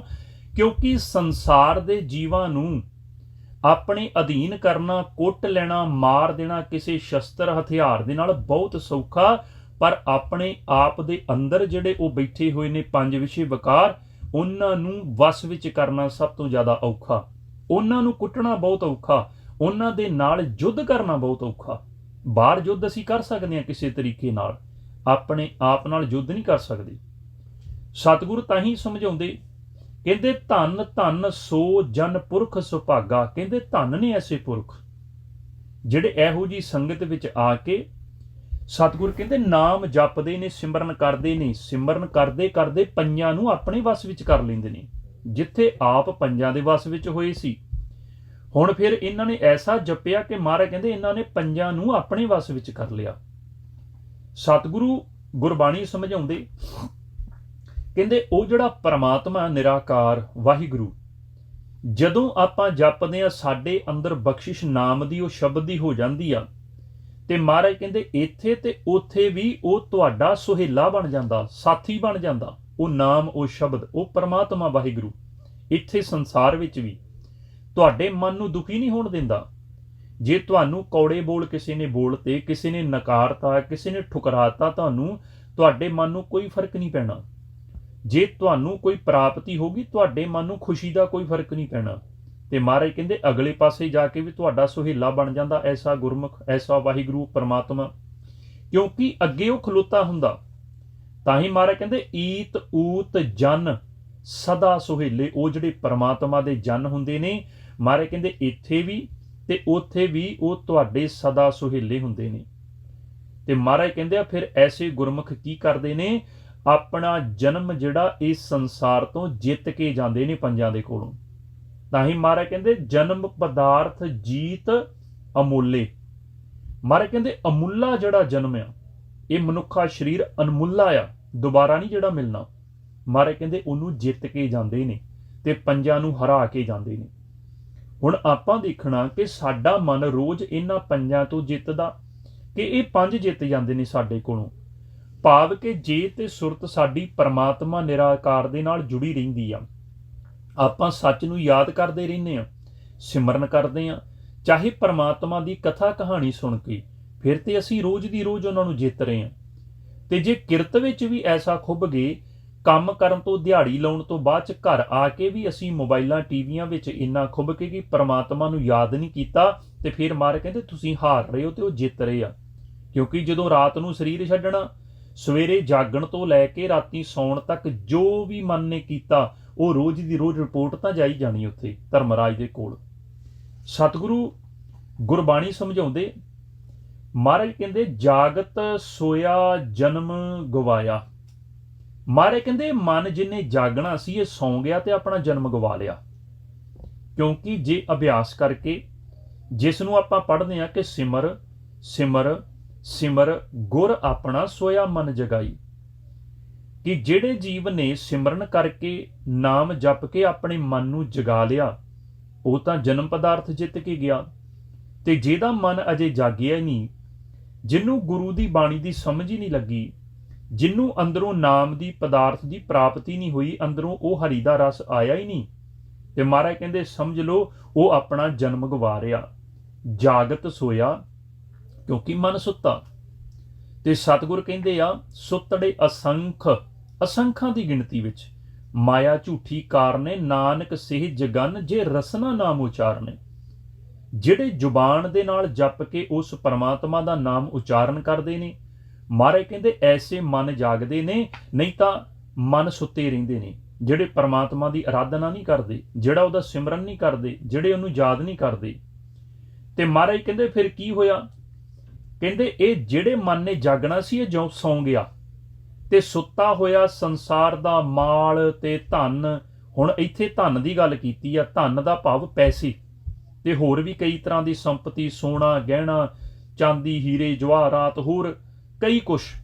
ਮਹਾਰਾਜ ਕਹਿੰਦੇ ਆ ਵੀ ਉਹਨੂੰ ਜੋੜਦਾ ਰਿਹਾ ਤੇ ਜਦੋਂ ਇੱਕ ਪਲ ਵੀ ਨਹੀਂ ਲੱਗਾ, ਜਦੋਂ ਸਰੀਰ ਚੋਂ ਬਾਹਰ ਨਿਕਲਿਆ ਤੇ ਉਹ ਸਾਰਾ ਕੁਝ ਪਰਾਇਆ ਹੋ ਗਿਆ, ਜਿਹੜਾ ਇਹ ਖੁਦ ਜੋੜਦਾ ਸੀ। ਤਾਂ ਹੀ ਮਹਾਰਾਜ ਕਹਿੰਦੇ ਮਾਲ ਧਨ ਜੋੜਿਆ ਭਇਆ ਪਰਾਇਆ। ਜਿਹੜਾ ਮਾਲ ਧਨ ਤੂੰ ਜੋੜਦਾ ਰਿਹਾ, ਇੱਕ ਸੈਕਿੰਡ ਦੇ ਵਿੱਚ। ਹੁਣ ਸਤਿਗੁਰੂ ਕੀ ਗੁਰਬਾਣੀ ਸਮਝਾਉਂਦੇ ਆਪਾਂ ਨੂੰ? ਮਹਾਰਾਜ ਕਹਿੰਦੇ ਆ ਕਿ ਜੀਵ ਅਨੇਕਾਂ ਤਰ੍ਹਾਂ ਦਾ ਝੂਠ, ਛਲ, ਫਰੇਬ ਕਰਕੇ ਪੈਸੇ ਕਮਾ ਕੇ ਲਿਆਉਂਦਾ, ਆਪਣੇ ਧੀਆਂ ਪੁੱਤਰਾਂ ਦੇ ਉੱਪਰ ਲਟਾਈ ਜਾਂਦਾ, ਆਪਣੀ ਪਤਨੀ ਦੇ ਉੱਪਰ ਉਹਨਾਂ ਨੂੰ ਖਵਾਈ ਜਾਂਦਾ, ਕਮਾਈ ਜਾਂਦਾ, ਉਹਨਾਂ ਨੂੰ ਖਵਾਈ ਜਾਂਦਾ। ਤੇ ਸਤਿਗੁਰੂ ਗੁਰਬਾਣੀ 'ਚ ਸੁਚੇਤ ਕਰ ਰਹੇ ਆ, ਕਹਿੰਦੇ ਇਹ ਜਿਹੜੀ ਕਮਾਈ ਹੈ ਨਾ, ਤੂੰ ਆਪਣੇ ਧੀਆਂ ਪੁੱਤਰਾਂ ਤੇ ਲੁਟਾ ਰਿਹਾ, ਐਸ਼ ਹੋਰ ਕਰ ਰਹੇ, ਨਜ਼ਾਰੇ ਉਹ ਲੈ ਰਹੇ, ਪਰ ਯਾਦ ਰੱਖੀ ਇਹਦਾ ਲੇਖਾ ਤੈਨੂੰ ਦੇਣਾ ਪੈਣਾ ਇਕੱਲੇ ਨੂੰ। ਤਾਂ ਹੀ ਮਹਾਰਾਜ ਗੁਰਬਾਣੀ 'ਚ ਕਹਿੰਦੇ ਆ, ਮਹਾਰਾਜ ਗਿਆਨ ਬਖਸ਼ਿਸ਼ ਕਰਦੇ ਆ, ਬਹੁ ਪਰਪੰਚ ਕਰ ਪਰ ਧਨ ਲਿਆਵੈ, ਬਗਾਨਾ ਧਨ ਪਰਾਇਆ ਧਨ ਲੈ ਕੇ ਆਉਂਦਾ ਆਪਣੇ ਘਰ। ਸੁੱਤ ਦਾਰਾ ਪੇ ਆਨ ਲੁਟਾਵੈ, ਧੀਆਂ ਪੁੱਤਰਾਂ ਤੇ ਪਤਨੀ ਦੇ ਉੱਪਰ ਲੁਟਾਉਂਦਾ। ਮਨ ਮੇਰੇ ਭੁੱਲੇ ਕਿਛ ਕਪਟ ਨਾ ਕੀਜੈ, ਅੰਤ ਨਵੇੜਾ ਤੇਰੇ ਜੀ ਪੈ ਲੀਜੈ। ਅੰਤ ਸਮੇਂ ਇਹ ਸਾਰੇ ਕੁਛ ਦੀ ਜੋ ਵੀ ਤੂੰ ਕੀਤਾ ਆ, ਇਹਦਾ ਨਵੇੜਾ ਤੈਨੂੰ ਦੇਣਾ ਪਊਗਾ। ਤਾਂ ਹੀ ਇੱਥੇ ਮਹਾਰਾਜ ਕਹਿੰਦੇ ਆ ਵੀ ਤੂੰ ਸੁੱਤਾ ਆ ਤੇ ਸੁੱਤਾ ਹੋਇਆ ਹੀ ਤੂੰ ਇਹ ਸਾਰਾ ਕੁਝ ਇਕੱਠਾ ਕਰੀ ਜਾ ਰਿਹਾ। ਜਿਸ ਦਿਨ ਤੂੰ ਜਾਗ ਗਿਆ, ਇਹ ਮਨ ਨੂੰ ਕਹਿ ਰਹੇ ਸਤਿਗੁਰੂ, ਜਿਸ ਦਿਨ ਤੂੰ ਜਾਗ ਗਿਆ ਉਸ ਦਿਨ ਤੂੰ ਸੰਸਾਰ ਦੀਆਂ ਵਸਤੂਆਂ ਵੀ ਇਕੱਠੀਆਂ ਕਰੇਗਾ, ਪਰ ਤੈਨੂੰ ਲਾਲਚ ਕੋਈ ਨਹੀਂ ਹੋਣਾ। ਤੇਰਾ ਮਨ ਕੇਵਲ ਨਿਰੰਕਾਰ ਨਾਲ ਜੁੜਿਆ ਹੋਣਾ, ਕਿਉਂਕਿ ਇਹ ਸਾਰਾ ਕੁਝ ਸਾਨੂੰ ਜੀਵਨ ਨਿਰਵਾਹ, ਜੀਵਨ ਚਲਾਉਣ ਵਾਸਤੇ ਚਾਹੀਦਾ। ਜਿਵੇਂ ਭਗਤਾਂ ਨੇ ਮੰਗਿਆ ਮਾਲਕ ਕੋਲੋਂ, ਨਿਰੰਕਾਰ ਕੋਲੋਂ, ਇਸੇ ਤਰ੍ਹਾਂ ਅਸੀਂ ਵੀ ਇਹ ਸਾਰਾ ਕੁਝ ਸਾਨੂੰ ਚਾਹੀਦਾ। ਘਰ ਚਾਹੀਦਾ, ਭੋਜਨ ਪਦਾਰਥ ਚਾਹੀਦਾ ਇਸ ਸਰੀਰ ਵਾਸਤੇ, ਜਿਸ ਸਰੀਰ ਦੇ ਵਿੱਚ ਬਹਿ ਕੇ ਮਨ ਨੇ ਭਗਤੀ ਕਰਨੀ। ਤੇ ਮਹਾਰਾਜ ਕਹਿੰਦੇ ਉਹ ਫਿਰ ਲਾਲਚ ਨਹੀਂ ਬਣਦਾ, ਉਹ ਫਿਰ ਸਾਡੀ ਤ੍ਰਿਸ਼ਨਾ ਨਹੀਂ ਬਣਦੀ। ਸਤਿਗੁਰੂ ਗੁਰਬਾਣੀ 'ਚ ਕਹਿੰਦੇ ਮਾਲ ਧਨ ਜੋਰਿਆ ਭਇਆ ਪਰਾਇਆ, ਉਹ ਸਾਰਾ ਕੁਛ ਇੱਕ ਪਲ ਦੇ ਵਿੱਚ ਪਰਾਇਆ ਹੋ ਗਿਆ ਜਿਉਂ ਹੀ ਮਨ ਸਰੀਰ ਵਿੱਚੋਂ ਬਾਹਰ ਨਿਕਲਿਆ। ਕਿਉਂਕਿ ਸਰੀਰ ਮਿੱਟੀ ਦੀ ਢੇਰੀ ਲਾਸ਼ ਬਣ ਗਿਆ, ਡੈੱਡ ਬੋਡੀ ਬਣ ਗਈ, ਉਹਦੇ ਕਿਸੇ ਵੀ ਕੰਮ ਆਉਣ ਵਾਲਾ ਨਹੀਂ। ਇਹ ਜੋ ਵੀ ਇਕੱਠਾ ਕੀਤਾ ਸੀ ਮਨ ਕਰਕੇ। ਸਤਿਗੁਰੂ ਗੁਰਬਾਣੀ ਸਮਝਾਉਂਦੇ, ਮਹਾਰਾਜ ਕਹਿੰਦੇ ਆ, ਬਾਬਾ ਕਬੀਰ ਜੀ ਸਮਝਾਉਂਦੇ ਆ ਕਿ ਜਿਹੜੇ ਨਰ ਉਸ ਪਰਮਾਤਮਾ ਨੂੰ ਭੁੱਲ ਗਏ, ਕਹੋ ਕਬੀਰ ਤੇਈ ਨਰ ਭੁੱਲੇ, ਕਹਿੰਦੇ ਉਹ ਭੁੱਲ ਚੁੱਕੇ ਆ ਪਰਮਾਤਮਾ ਨੂੰ, ਨਿਰਾਕਾਰ ਨੂੰ। ਬਹੁਤ ਸਾਰੇ ਜੀਵ ਅਸੰਖਾਂ ਦੀ ਗਿਣਤੀ ਵਿੱਚ ਸੁੱਤੇ ਹੋਏ, ਜਿਹਨੂੰ ਮਹਾਰਾਜ ਕਹਿੰਦੇ ਤੇਹੀ ਗੁਣੀ ਸੰਸਾਰ। ਸੰਸਾਰ ਦੀ ਗੱਲ ਕੀਤੀ, ਇੱਕ ਦੋ ਦੀ ਗੱਲ ਨਹੀਂ ਕੀਤੀ। ਤੇਹੀ ਗੁਣੀ ਸੰਸਾਰ ਭ੍ਰਮ ਸੁੱਤਾ, ਸੁੱਤਿਆਂ ਰਹਿਣ ਵਿਹਾਣੀ। ਹੁਣ ਬਾਬਾ ਕਬੀਰ ਜੀ ਕਹਿੰਦੇ ਕਹੋ ਕਬੀਰ ਤੇਈ ਨਰ ਭੁੱਲੇ, ਤੇ ਮਹਾਰਾਜ ਕਹਿੰਦੇ ਜਿਹੜੇ ਖਸਮ ਨੂੰ ਵਿਸਾਰ ਦਿੰਦੇ, ਭੁਲਾ ਦਿੰਦੇ ਨਾ, ਸਮਝ ਲਓ ਉਹ ਮਿੱਟੀ ਵਿੱਚ ਰੁਲ ਗਏ। ਤੇ ਬਾਬਾ ਕਬੀਰ ਜੀ ਕਹਿੰਦੇ ਆ ਕਹੋ ਕਬੀਰ ਤੇਈ ਨਰ ਭੁੱਲੇ, ਖਸਮ ਵਿਸਾਰ ਮਾਟੀ ਸੰਗ ਰੂਲੇ। ਕਹਿੰਦੇ ਉਹ ਮਿੱਟੀ 'ਚ ਰੁਲ ਗਏ ਜਿਨ੍ਹਾਂ ਨੇ ਪਰਮਾਤਮਾ ਨੂੰ ਜਪਿਆ ਨਹੀਂ, ਉਹਦਾ ਭੇਤ ਹੀ ਨਹੀਂ ਲਿਆ ਕਿ ਸਾਨੂੰ ਸਰੀਰ ਦੇ ਕੇ ਸੰਸਾਰ 'ਚ ਭੇਜਣ ਵਾਲਾ ਕੌਣ ਆ। ਹੁਣ ਮਹਾਰਾਜ ਕਹਿੰਦੇ ਸਾਡੇ ਜਿਹੜੇ ਆ ਨੇਤਰ ਆ, ਅੱਖਾਂ ਜਿਹੜੀਆਂ, ਉਹ ਸੰਸਾਰ ਨੂੰ ਦੇਖ ਦੇਖ ਕੇ ਨਹੀਂ ਥੱਕਦੀਆਂ, ਰੱਜਦੀਆਂ ਨਹੀਂ। ਮਹਾਰਾਜ ਕਹਿੰਦੇ ਸਾਡੇ ਕੰਨ ਜਿਹੜੇ ਆ, ਸੰਸਾਰ ਦੀਆਂ ਗੱਲਾਂ ਬਾਤਾਂ ਸੁਣ ਸੁਣ ਕੇ, ਨਿੰਦਿਆ ਚੁਗਲੀ ਸੁਣ ਸੁਣ ਕੇ ਨਹੀਂ ਰੱਜਦੇ, ਇਹ ਥੱਕਦੇ ਨਹੀਂ। ਤੇ ਮਹਾਰਾਜ ਕਹਿੰਦੇ ਲੇਕਿਨ ਬਾਬਾ ਕਬੀਰ ਜੀ ਕਹਿੰਦੇ ਇੱਕ ਦਿਨ ਇਹੋ ਜੀ ਅਵਸਥਾ ਹੋ ਜਾਂਦੀ ਜਦੋਂ ਬਿਰਧ ਹੋ ਕੇ ਸਰੀਰ ਮੰਜੇ ਤੇ ਪੈ ਜਾਂਦਾ। ਜੇ ਬਿਰਧ ਨਹੀਂ ਹੁੰਦਾ ਤੇ ਬਿਮਾਰ ਹੋ ਕੇ, ਬਹੁਤ ਜ਼ਿਆਦਾ ਬਿਮਾਰ ਹੋ ਕੇ ਮੰਜੇ ਤੇ ਪੈ ਜਾਂਦਾ। ਉਸ ਦਿਨ ਮਹਾਰਾਜ ਕਹਿੰਦੇ ਇਹ ਨੈਣ ਵੀ ਥੱਕ ਜਾਂਦੇ, ਅੱਖਾਂ ਵੀ ਥੱਕ ਜਾਂਦੀਆਂ, ਸਾਡੇ ਕੰਨ ਵੀ ਥੱਕ ਜਾਂਦੇ। ਤੇ ਜਿਸ ਸਰੀਰ ਨੂੰ ਤੂੰ ਆਪਣਾ ਆਪ ਸਮਝਦਾ ਸੀ ਇੰਨਾ ਸੁੰਦਰ ਸਰੀਰ, ਮੈਂ ਇੰਨਾ ਸੋਹਣਾ ਆ, ਮੈਂ ਇੰਨਾ ਜਵਾਨ ਆ, ਮਹਾਰਾਜ ਕਹਿੰਦੇ ਇੱਕ ਦਿਨ ਉਹ ਸਰੀਰ ਵੀ ਵਿਚਾਰਾ ਥੱਕ ਜਾਂਦਾ। ਤਾਂ ਹੀ ਮਹਾਰਾਜ ਕਹਿੰਦੇ ਥਾਕੇ ਨੈਣ ਸਰਵਣ ਸੁਣ ਥਾਕੇ, ਸੁਣ ਸੁਣ ਕੇ ਕੰਨ ਵੀ ਥੱਕ ਗਏ ਨਿੰਦਿਆ ਚੁਗਲੀ ਨੂੰ। ਥਾਕੀ ਸੁੰਦਰ ਕਾਇਆ, ਆ ਸੁੰਦਰ ਸਰੀਰ ਵੀ ਇੱਕ ਦਿਨ ਥੱਕ ਗਿਆ, ਸਾਰਾ ਕੁਛ ਕਮਾਈ ਕਰ ਕੁਰ ਕੇ। ਤੇ ਮਹਾਰਾਜ ਕਹਿੰਦੇ ਆ ਜਰਾ ਹਾਕ ਦੀ ਸਭ ਮਤ ਥਾਕੀ, ਏਕ ਨਾ ਥੱਕ ਸਮਾਇਆ। ਜਿਸ ਮਾਇਆ ਨੂੰ ਤੂੰ ਕਮਾਉਂਦਾ ਰਿਹਾ ਮਨ ਕਰਕੇ, ਤ੍ਰੈ ਗੁਣਾ ਨੂੰ, ਉਹ ਤਾਂ ਨਹੀਂ ਥੱਕਦੀ। ਮਹਾਰਾਜ ਕਹਿੰਦੇ ਉਹਨੂੰ ਕੋਈ ਫਰਕ ਨਹੀਂ ਪੈਂਦਾ, ਉਸ ਮਾਇਆ ਨੂੰ ਫਰਕ ਪੈਂਦਾ ਤੈਨੂੰ। ਤੂੰ ਆਪਣਾ ਜਨਮ ਗਵਾ ਰਿਹਾ, ਤੂੰ ਆਪਣਾ ਸਰੀਰ ਉਸ ਮਾਇਆ ਦੇ ਆਖੇ ਲੱਗ ਕੇ ਤੇ ਬਜ਼ੁਰਗ ਹੋ ਗਿਆ। ਕਿਉਂਕਿ ਜੇ ਕਿਸੇ ਨੂੰ ਕਹੋ ਨਾ ਭਾਈ ਜਪ ਲਈਏ, ਸਿਮਰਨ ਕਰ ਲਈਏ ਨਾਮ, ਅਜੇ ਬੜਾ ਟਾਈਮ ਪਿਆ, ਅਜੇ ਧੀਆਂ ਪੁੱਤਰ ਵਿਆਹੁਣ ਵਾਲੇ, ਅਜੇ ਬੱਚਿਆਂ ਨੂੰ ਪੜ੍ਹਾਉਣਾ, ਅਜੇ ਬੜਾ ਕੰਮ ਕਰਨ ਵਾਲਾ। ਤੇ ਸਤਿਗੁਰ ਤੇ ਕਹਿੰਦੇ ਆ ਵੀ ਸਵਾਸ ਤੇ ਅਗਲੇ ਦਾ ਭਰੋਸਾ ਨਹੀਂ।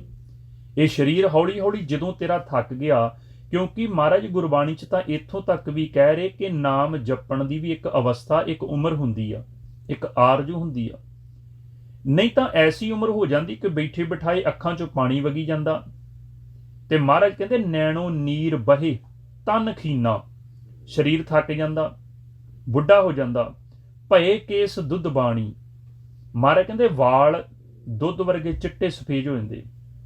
ਰੂਦਾ ਕੰਠ, ਹੁਣ ਐਸੇ ਬਜ਼ੁਰਗ ਹੋ ਗਏ ਕਿ ਜਿਨ੍ਹਾਂ ਨੇ ਉਮਰ ਦੇ ਹਿਸਾਬ ਨਾਲ ਉਹਨਾਂ ਪੰਜਾਂ ਦੇ ਨਾਲ ਉੱਚੀ ਬੋਲ ਕੇ ਬੈਕਰੀ ਬਾਣੀ ਵਿੱਚ ਯੁੱਧ ਕਰਨਾ ਸੀ, ਉਹਨਾਂ ਦੇ ਗਲੇ ਚੋਂ ਉਸ ਅਵਸਥਾ ਮੁਤਾਬਕ ਸ਼ਬਦ ਨਹੀਂ ਉਚਾਰਨ ਹੋ ਰਿਹਾ।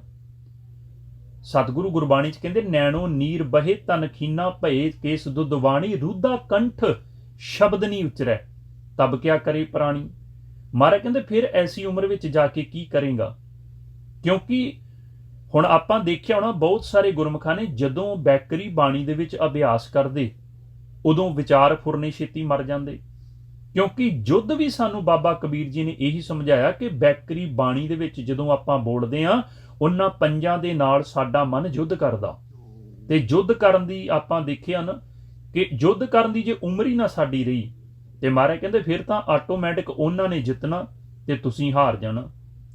ਹੁਣ ਇੱਥੇ ਤਾਂ ਹੀ ਸਤਿਗੁਰੂ ਗੁਰਬਾਣੀ ਸਮਝਾ ਰਹੇ, ਕਹਿੰਦੇ ਜਰਾ ਹਾਕ ਦੀ ਸਭ ਮਤ ਥਾਕੀ, ਏਕ ਨਾ ਥੱਕ ਸਮਾਇਆ। ਮਾਇਆ ਨਹੀਂ ਥੱਕਦੀ, ਮਨ ਜਿਹਦਾ ਸਾਥ ਲੈ ਰਿਹਾ। ਤੇ ਮਹਾਰਾਜ ਕਹਿੰਦੇ ਬਾਵਰੇ ਤੈਂ ਗਿਆਨ ਵਿਚਾਰ ਨਾ ਪਾਇਆ। ਹੁਣ ਇੱਥੇ ਗੁਰਬਾਣੀ ਦੀ ਗੱਲ ਕਰ ਰਹੇ ਸਤਿਗੁਰੂ, ਕਹਿੰਦੇ ਗਿਆਨ ਨੂੰ ਪੜ੍ਹੀ ਤੇ ਗਿਆ ਮੂਰਖਾ। ਬਾਵਰੇ ਆਪਾਂ ਸਮਝਦੇ ਨਾ ਪਾਗਲ ਕਹਿ ਦਈਏ ਜਾਂ ਮੂਰਖਾ ਕਹਿ ਦਈਏ। ਮਹਾਰਾਜ ਕਹਿੰਦੇ ਬਾਵਰੇ ਤੈਂ ਗਿਆਨ ਵਿਚਾਰ ਨਾ ਪਾਇਆ। ਤੂੰ ਗਿਆਨ ਨੂੰ ਵਿਚਾਰਿਆ ਨਹੀਂ, ਗਿਆਨ ਨੂੰ ਪੜ੍ਹਦਾ ਰਿਹਾ। ਕਹਿੰਦੇ ਆ ਜੀ ਇਹ ਰੋਜ਼ ਹੀ ਸ਼ਾਇਦ ਆਪਾਂ ਗੱਲ ਕਰਦੇ ਤੇ ਕਰਨੀ ਵੀ ਚਾਹੀਦੀ, ਜਿੰਨਾ ਚਿਰ ਸਾਡੇ ਮਨ ਨੂੰ ਧੰਨ ਸਾਹਿਬ ਸ੍ਰੀ ਗੁਰੂ ਗ੍ਰੰਥ ਸਾਹਿਬ ਜੀ ਦੇ ਕਿਸੇ ਸ਼ਬਦ ਦੀ ਚੋਟ ਨਹੀਂ ਵੱਜਦੀ। ਚੋਟ ਦਾ ਭਾਵ ਸਮਝਦੇ, ਚੋਟ ਇਹ ਨਹੀਂ ਵੀ ਦੁੱਖ ਵਾਲੀ ਚੋਟ, ਬਿਰਹਾ ਵਾਲੀ ਚੋਟ, ਵੀ ਜਿੱਥੇ ਸਾਨੂੰ ਸਮਝ ਲੱਗ ਜਾਣੀ ਜਿਸ ਗੱਲ ਦੀ। ਜਿੰਨਾ ਚਿਰ ਐਸੀ ਚੋਟ ਨਹੀਂ ਵੱਜਦੀ ਆਪਾਂ ਰੋਜ਼ ਹੀ ਭਾਵੇਂ ਸਾਨੂੰ ਵਿਚਾਰ ਕਰਨੀ ਪਵੇ ਆਪਾਂ ਕਰਾਂਗੇ ਸੰਗਤ ਵਿੱਚ। ਮਹਾਰਾਜ ਕਹਿੰਦੇ ਬਾਵਰੇ ਤੈਂ ਗਿਆਨ ਵਿਚਾਰ ਨਾ ਪਾਇਆ। ਗਿਆਨ ਨੂੰ ਪੜ੍ਹਦਾ ਰਿਹਾ, ਹਾਂਜੀ ਬਾਣੀ ਪੜ੍ਹਦੇ ਹਾਂ ਜੀ, ਸਾਡੇ ਘਰ ਵਿੱਚ ਪਾਠ ਚੱਲਦਾ ਰਹਿੰਦਾ, ਟੀਵੀ ਤੇ ਚੱਲਦਾ ਰਹਿੰਦਾ, ਸਾਡੀ ਮੰਮੀ ਪੜ੍ਹਦੀ, ਸਾਡਾ ਡੈਡੀ ਪੜ੍ਹਦਾ, ਮੈਂ ਵੀ ਪੜ੍ਹਦਾ। ਤੇ ਮਹਾਰਾਜ ਕਹਿੰਦੇ ਗਿਆਨ ਪੜ੍ਹਿਆ ਹੀ, ਗਿਆਨ ਨੂੰ ਵਿਚਾਰਿਆ ਵੀ ਹੈਗਾ, ਗਿਆਨ ਦਾ ਭੇਤ ਲਿਆ। ਟੀਵੀ 'ਚ ਚੱਲ ਰਿਹਾ, ਜੇ ਤੂੰ ਬੈਠਾ ਸੁਣ ਰਿਹਾ ਕੀ ਆਪਾਂ ਨੂੰ ਸਮਝ ਲੱਗ ਰਹੀ ਕਿ ਸਤਿਗੁਰੂ ਕੀ ਕਹਿ ਰਿਹਾ। ਕਿਉਂਕਿ ਜਿੰਨਾ ਚਿਰ ਸਿਮਰਨ ਅਭਿਆਸ ਕਰਕੇ ਮਨ ਜਾਗਦਾ ਨਹੀਂ ਉਹਨਾਂ ਚਿਰ ਗੁਰਬਾਣੀ ਦਾ ਗਿਆਨ ਆਪਾਂ ਨੂੰ ਸਮਝ ਨਹੀਂ ਲੱਗਦਾ। ਗਿਆਨ ਨੂੰ ਪੜ੍ਹ ਤੇ ਲਵਾਂਗੇ, ਗਿਆਨ ਦੀ ਸਮਝ ਨਹੀਂ ਲੱਗਣੀ। ਪੜ੍ਹ ਕੇ ਆਪਾਂ ਵਿਆਕਰਨ ਦੇ ਮੁਤਾਬਕ ਸੰਸਾਰ ਦੀਆਂ ਗੱਲਾਂ ਬਾਤਾਂ ਵੀ ਸੁਣਾ ਲਾਂਗੇ ਵੀ ਗੁਰਬਾਣੀ ਆਹ ਕਹਿ ਰਹੀ ਆ। ਗੁਰਬਾਣੀ ਗੁਰੂ ਗ੍ਰੰਥ ਸਾਹਿਬ ਜੀ ਦੀ ਬਾਣੀ ਦੇ ਆਪਾਂ ਉਹਨਾਂ ਸ਼ਬਦਾਂ ਨੂੰ ਬਾਹਰ ਦੇ ਨਾਲ ਜੋੜ ਤੇ ਦੇਵਾਂਗੇ ਸੰਸਾਰ ਨਾਲ। ਲੇਕਿਨ ਇਹ ਤੇ ਗਿਆਨ ਅੰਦਰ ਦਾ ਸੀ, ਸਾਨੂੰ ਸਮਝ ਨਹੀਂ ਪੈਂਦੀ। ਤਾਂ ਹੀ ਮਾਰੇ ਕਹਿੰਦੇ ਮੂਰਖਾ ਐ ਪਾਗਲ, ਤੂੰ ਗਿਆਨ ਦੀ ਵਿਚਾਰ ਨੂੰ ਆਪਣੇ ਅੰਦਰ ਧਾਰਨ ਨਹੀਂ ਕੀਤਾ। ਬਾਵਰੇ ਤੈਂ ਗਿਆਨ ਵਿਚਾਰ ਨਾ ਪਾਇਆ। ਮਾਰੇ ਕਹਿੰਦੇ ਜੇ ਘਟ ਜਾਏ ਤਾਂ ਭਉ ਨਾ ਜਾਸੀ, ਹਰ ਕੇ ਚਰਨ ਨਿਵਾਸਾ। ਕਿ ਆਪਣੇ ਮਨ ਨੂੰ ਉਸ ਪਰਮਾਤਮਾ ਦੇ ਚਰਨਾਂ ਦੇ ਨਾਲ ਜੋੜਨਾ ਸੀ। ਕਿਉਂਕਿ ਗੁਰਬਾਣੀ 'ਚ ਆਪਾਂ ਨੂੰ ਤਾਂ ਹੀ ਸਮਝਾਉਂਦੇ ਜਿਸ ਕੋ ਸ਼ਬਦ ਵਸਾਵੇ ਅੰਤਰ, ਚੁੱਕੈ ਤਿਸੇ ਪਿਆਸਾ। ਹੁਣ ਮਨ ਦੀ ਪਿਆਸ ਸਾਡੀ ਜਾਂਦੀ ਨਹੀਂ, ਤ੍ਰਿਸ਼ਨਾਵਾਂ ਦੀ ਪਿਆਸ, ਕਾਮ ਕ੍ਰੋਧ ਲੋਭ ਹੰਕਾਰ ਦੀ ਪਿਆਸ। ਮਹਾਰਾਜ ਕਹਿੰਦੇ ਜਿਸ ਕੋ ਸ਼ਬਦ ਵਸਾਵੇ ਅੰਤਰ। ਹੁਣ ਆਪਾਂ ਦੇਖਣਾ ਕਿ ਸਾਡੇ ਅੰਦਰ ਜਿਹੜਾ ਸ਼ਬਦ ਚੱਲ ਰਿਹਾ ਉਹ ਭਲਾ ਵਸਿਆ ਵੀ ਹੈਗਾ ਅੰਦਰ। ਪਹਿਲੀ ਗੱਲ ਤੇ ਅਸੀਂ ਸਿਮਰਨ ਸ਼ੁਰੂ ਨਹੀਂ ਕੀਤਾ, ਫਿਰ ਆਪਾਂ ਉਹੀ ਵਿਚਾਰ ਕਰਦੇ ਵੀ ਫਿਰ ਅਸੀਂ ਅੰਦਰੋਂ ਸਾਡੇ ਸ਼ਬਦ ਪ੍ਰਗਟ ਨਹੀਂ ਹੋਇਆ, ਜੇ ਪ੍ਰਗਟ ਹੋਇਆ ਫਿਰ ਸੁਣਦੇ ਨਹੀਂ ਆਪਾਂ, ਸਾਡੇ ਅੰਦਰ ਵਸਿਆ ਨਹੀਂ ਤੇ ਮਨ ਦੀ ਪਿਆਸ ਕਿੱਥੋਂ ਖਤਮ ਹੋ ਜੇ। ਸਤਿਗੁਰੂ ਆਪਾਂ ਨੂੰ ਤਾਂ ਹੀ ਸਮਝਾਉਂਦੇ, ਮਹਾਰਾਜ ਕਹਿੰਦੇ ਹੁਕਮੈ ਬੂਝੈ ਚੌਪੜ ਖੇਲੈ। ਚੌਪੜ ਕਿਹਨੂੰ ਕਹਿੰਦੇ ਆ? ਚੌਪੜ ਦੀ ਬਾਜੀ ਹੁੰਦੀ, ਭਾਵ ਕਿ ਬਰਾਬਰ ਰੱਖਣਾ ਹਰ ਇੱਕ ਚੀਜ਼ ਨੂੰ। ਜਿਵੇਂ ਆਪਾਂ ਪੜ੍ਹਦੇ ਹਾਂ ਕਰਮ ਧਰਮ ਤੁਮ ਚੌਪੜ ਸਾਜੂ, ਚੌਪੜ ਦਾ ਭਾਵ ਆ ਬਰਾਬਰ ਸਮਦ੍ਰਿਸ਼ਟ ਰਹਿਣਾ, ਕਿ ਜਿੰਨਾ ਕੰਮ ਕਰਨਾ ਓਨਾ ਹੀ ਮਹਾਰਾਜ ਕਹਿੰਦੇ ਨਾਲ ਦੀ ਨਾਲ ਪਰਮਾਤਮਾ ਨੂੰ ਵੀ ਚਿੱਤ ਵਿੱਚ ਵਸਾ ਕੇ ਰੱਖਣਾ। ਹੁਕਮੇ ਬੂਝੈ ਚੌਪੜ ਖੇਲੈ। ਮਹਾਰਾਜ ਕਹਿੰਦੇ ਪਰਮਾਤਮਾ ਦੇ ਹੁਕਮ ਵਿੱਚ ਆ ਕੇ ਜਿਹੜਾ ਇਹ ਖੇਲ ਬਰਾਬਰ ਖੇਲਦਾ ਆ, ਵੀ ਕਿਰਤ ਵੀ ਕਰੀ ਜਾਂਦਾ, ਕੰਮ ਵੀ ਕਰੀ ਜਾਂਦਾ, ਆਪਣੇ ਪਰਿਵਾਰ ਨੂੰ ਵੀ ਪਾਲੀ ਜਾਂਦਾ, ਤੇ ਸੁਰਤ ਆਪਣੀ ਮਾਲਕ ਨਾਲ ਵੀ ਜੋੜ ਕੇ ਰੱਖਦਾ, ਤੇ ਆਪਣੇ ਪਰਿਵਾਰ ਨੂੰ ਵੀ ਸਮਝਾ ਕੇ ਰੱਖਦਾ ਕਿ ਭਾਈ ਆਪਾਂ ਇਸ ਸੰਸਾਰ ਤੇ ਪਰਮਾਤਮਾ ਦੇ ਮਿਲਾਪ ਵਾਸਤੇ ਆਏ ਆ, ਤੇ ਨਾਮ ਜਪ ਲਿਆ ਕਰੀਏ, ਸਿਮਰਨ ਕਰ ਲਿਆ ਕਰੀਏ, ਗੁਰਬਾਣੀ ਪੜ੍ਹ ਕੇ ਆਪਾਂ ਵਿਚਾਰ ਕਰ ਲਿਆ ਕਰੀਏ। ਤੇ ਮਹਾਰਾਜ ਕਹਿੰਦੇ ਉਹ ਚੌਪੜ ਖੇਲੀ ਜਾਂਦਾ, ਬਰਾਬਰ ਖੇਲੀ ਜਾਂਦਾ, ਖੇਲ ਨੂੰ ਸਹੀ ਖੇਲ ਰਿਹਾ। ਜਿਵੇਂ ਆਪਾਂ ਦੇਖਦੇ ਆ ਨਾ ਕਿ ਗਰਾਊਂਡ ਦੇ ਵਿੱਚ ਖਿਡਾਰੀ ਆ, ਹੁਣ ਇੱਕ ਖਿਡਾਰੀ ਕੀ ਹੁੰਦਾ ਕਿ ਪੁਆਇੰਟ ਵੀ ਲੈ ਆਉਂਦਾ ਤੇ ਨਾਲ ਫਾਉਲ ਵੀ ਕਰ ਦਿੰਦਾ।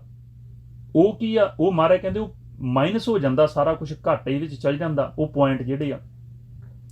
ਹੁਣ ਮਹਾਰਾਜ ਕਹਿੰਦੇ ਅਸਲੀ ਖਿਡਾਰੀ ਕੌਣ ਆ? ਜਿਹੜਾ ਪੁਆਇੰਟ ਵੀ ਲੈਵੇ ਤੇ ਕੋਈ ਫਾਉਲ ਵੀ ਨਾ ਕਰੇ। ਇੱਥੇ ਹੀ ਤਾਂ ਮਹਾਰਾਜ ਕਹਿ ਰਹੇ ਵੀ ਜਿਹੜਾ ਕਿਰਤ ਵੀ ਕਰੀ ਜਾਵੇ ਤੇ ਉਸ ਮਾਲਕ ਨਿਰਾਕਾਰ ਨੂੰ ਭੁੱਲੇ ਵੀ ਨਾ।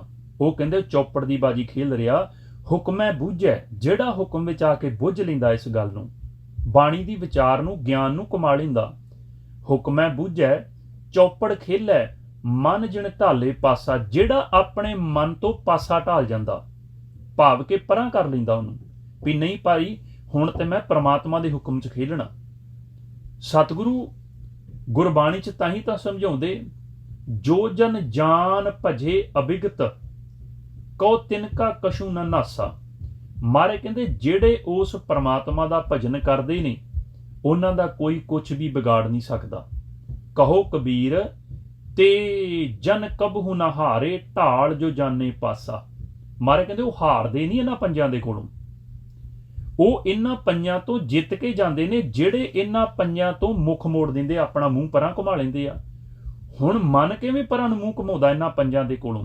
ਜਦੋਂ ਜੱਪੀ ਜਾਂਦਾ, ਜਦੋਂ ਅਭਿਆਸ ਕਰੀ ਜਾਂਦਾ, ਜਦੋਂ ਸਤਿਗੁਰਾਂ ਦੀ ਬਾਣੀ ਨੂੰ ਕਮਾਈ ਜਾਂਦਾ, ਉਦੋਂ ਫਿਰ ਆਪਣੇ ਆਪ ਹੀ ਐਸੀ ਕਿਰਪਾ ਹੋ ਜਾਂਦੀ ਆ ਕਿ ਇਹ ਜਿਹੜਾ ਮਨ ਆ ਇਹ ਆਪਣੇ ਆਪ ਪੰਜਾਂ ਦਾ ਸਾਥ ਛੱਡ ਦਿੰਦਾ। ਮਹਾਰਾਜ ਹੁਣ ਬਾਬਾ ਕਬੀਰ ਜੀ ਕਿਉਂ ਇਹ ਗੱਲ ਕਹਿ ਰਹੇ ਆ? ਹੁਣ ਮਹਾਰਾਜ ਕਹਿੰਦੇ ਆ ਕਿ ਸਰੀਰ ਇੱਕ ਆ, ਤੇ ਹੁਣ ਇਹਦੇ ਵਿੱਚ 5 ਜਾਣੇ ਉਹ ਵਸਦੇ ਆ। ਏਕ ਕੋਟ ਪੰਚ ਸਿਕਦਾਰਾ, ਪੰਚੇ ਮੰਗੇ ਹਾਲਾ। ਹੁਣ ਮਹਾਰਾਜ ਕਹਿੰਦੇ ਉਹ ਮੇਰੇ ਕੋਲੋਂ ਹਿਸਾਬ ਮੰਗਦੇ ਆ 5 ਜਾਣੇ, ਵੀ ਹਿਸਾਬ ਦੇ। ਜਿਮੀ ਨਾਹੀ ਮੈਂ ਕਿਸੇ ਕੀ ਬੋਈ, ਐਸਾ ਦੇਣ ਦੁਖਾਲਾ। ਮੈਂ ਕਿਹੜੀ ਕਿਸੇ ਦੀ ਜ਼ਮੀਨ ਬੀਜੀ ਆ? ਹੁਣ ਮੈਨੂੰ ਉਹ ਦੁੱਖ ਦਿੰਦੇ ਨੇ ਪੰਜੇ। ਮੇਰੀਆਂ ਗਿਆਨ ਇੰਦਰੀਆਂ, ਜਿਨ੍ਹਾਂ ਅੱਖਾਂ ਦੇ ਨਾਲ ਮੈਂ ਮਾਲਕ ਨੂੰ ਦੇਖਣਾ ਸੀ, ਇਹ ਮੈਨੂੰ ਕਾਮ ਦੀ ਵਾਸ਼ਨਾ ਦੇਖਣ ਤੇ ਲਾ ਦਿੰਦੀਆਂ। ਜਿਨ੍ਹਾਂ ਕੰਨਾਂ ਦੇ ਨਾਲ ਅੰਦਰੋਂ ਨਾਮ ਸ਼ਬਦ ਨੂੰ ਸੁਣਨਾ ਸੀ, ਉਹਨਾਂ ਕੰਨਾਂ ਨੂੰ ਨਿੰਦਿਆ ਤੇ ਚੁਗਲੀ ਦੇ ਰਸਤੇ ਲਾ ਦਿੰਦੀਆਂ। ਜਿਸ ਰਸਨਾ ਦੇ ਨਾਲ ਮੈਂ ਜਪ ਜਪ ਕੇ ਨਾਮ ਗੁਰਮੰਤਰ ਦ੍ਰਿੜ ਕਰਕੇ ਰਸ ਨੂੰ ਲੈਣਾ ਸੀ, ਉਸ ਰਸਨਾ ਦੇ ਉੱਪਰ ਸੰਸਾਰ ਦੇ ਰਸ ਵਸਾ ਦਿੰਦੀਆਂ ਇਹ 5 ਜਾਣੇ ਜਿਹੜੇ ਨੇ। ਤਾਂ ਹੀ ਮਹਾਰਾਜ ਕਹਿੰਦੇ ਕਿ ਹੁਕਮ ਤੇ ਇਹਨਾਂ ਅੱਖਾਂ ਨੂੰ ਲਾਇਆ ਸੀ ਕਿ ਇਹ ਨੇਤਰੋ ਮੇਰਿਓ ਹਰ ਤੁਮ ਮੈਂ ਜੋਤ ਧਰੀ, ਹਰ ਬਿਨ ਅਵਰ ਨਾ ਦੇਖੋ ਕੋਈ। ਕਿ ਤੁਹਾਨੂੰ ਤੇ ਮੈਂ ਕਿਹਾ ਸੀ ਵੀ ਮਾਲਕ ਤੋਂ ਬਗੈਰ ਕਿਸੇ ਨੂੰ ਨਹੀਂ ਜੇ ਦੇਖਣਾ, ਜਿਹਨੂੰ ਵੀ ਦੇਖਣਾ ਤੁਸੀਂ ਮਾਲਕ ਦਾ ਰੂਪ ਹੀ ਦੇਖਣਾ। ਇਹ ਸਰਵਣੋ ਮੇਰਿਓ ਸਾਚੇ ਸੁਣਨੇ ਨੂੰ ਪਠਾਏ, ਸਾਚੇ ਸੁਣਨੇ ਨੂੰ ਪਠਾਏ, ਸਰੀਰ ਲਾਏ ਸੁਣੋ ਸਤ ਬਾਣੀ। ਸਤ ਬਾਣੀ ਦਾ ਭਾਵ ਸੱਚ ਦੀ ਬਾਣੀ, ਜਿਹੜੀ ਅਨਹਦ ਬਾਣੀ ਅੰਦਰ ਚੱਲ ਰਹੀ ਆ, ਸੱਚ ਦੇ ਮੁਖ ਚੋਂ ਨਿਕਲੀ ਹੋਈ ਆਵਾਜ਼। ਹੁਣ ਮਹਾਰਾਜ ਕਹਿੰਦੇ ਇਹ ਸੁਣਦੇ ਨਹੀਂ, ਤੇ ਮਹਾਰਾਜ ਕਹਿੰਦੇ ਇਹ ਰਸਨਾ ਤੂੰ ਅਨਰਸ ਰਾਚ ਰਹੀ, ਤੇਰੀ ਪਿਆਸ ਨਾ ਜਾਏ, ਤੇਰੀ ਪਿਆਸ ਨਾ ਜਾਏ ਜਿਚਰ ਹਰ ਰਸ ਪੱਲੇ ਨਾ ਪਾਏ। ਕਿ ਜਿੰਨਾ ਚਿਰ ਤੂੰ ਜਪ ਜਪ ਕੇ ਅੰਦਰੋਂ ਹਰੀ ਦਾ ਰਸ ਕੱਢ ਕੇ ਪੀਤਾ ਨਹੀਂ, ਮਹਾਰਾਜ ਕਹਿੰਦੇ ਉਹਨਾਂ ਚਿਰ ਤੇਰੀ ਰਸਨਾ ਦੀ ਪਿਆਸ ਨਹੀਂ ਜਾ ਸਕਦੀ। ਤੇ ਮਹਾਰਾਜ ਕਹਿੰਦੇ ਫਿਰ ਕੀ ਹੋਇਆ? ਉੱਥੇ ਫਿਰ ਸਤਿਗੁਰੂ ਗੁਰਬਾਣੀ 'ਚ ਕਹਿੰਦੇ ਵੀ ਇਹ ਸੌਂ ਗਏ, ਅੱਖਾਂ ਸੌਂ ਗਈਆਂ। ਕਿਵੇਂ?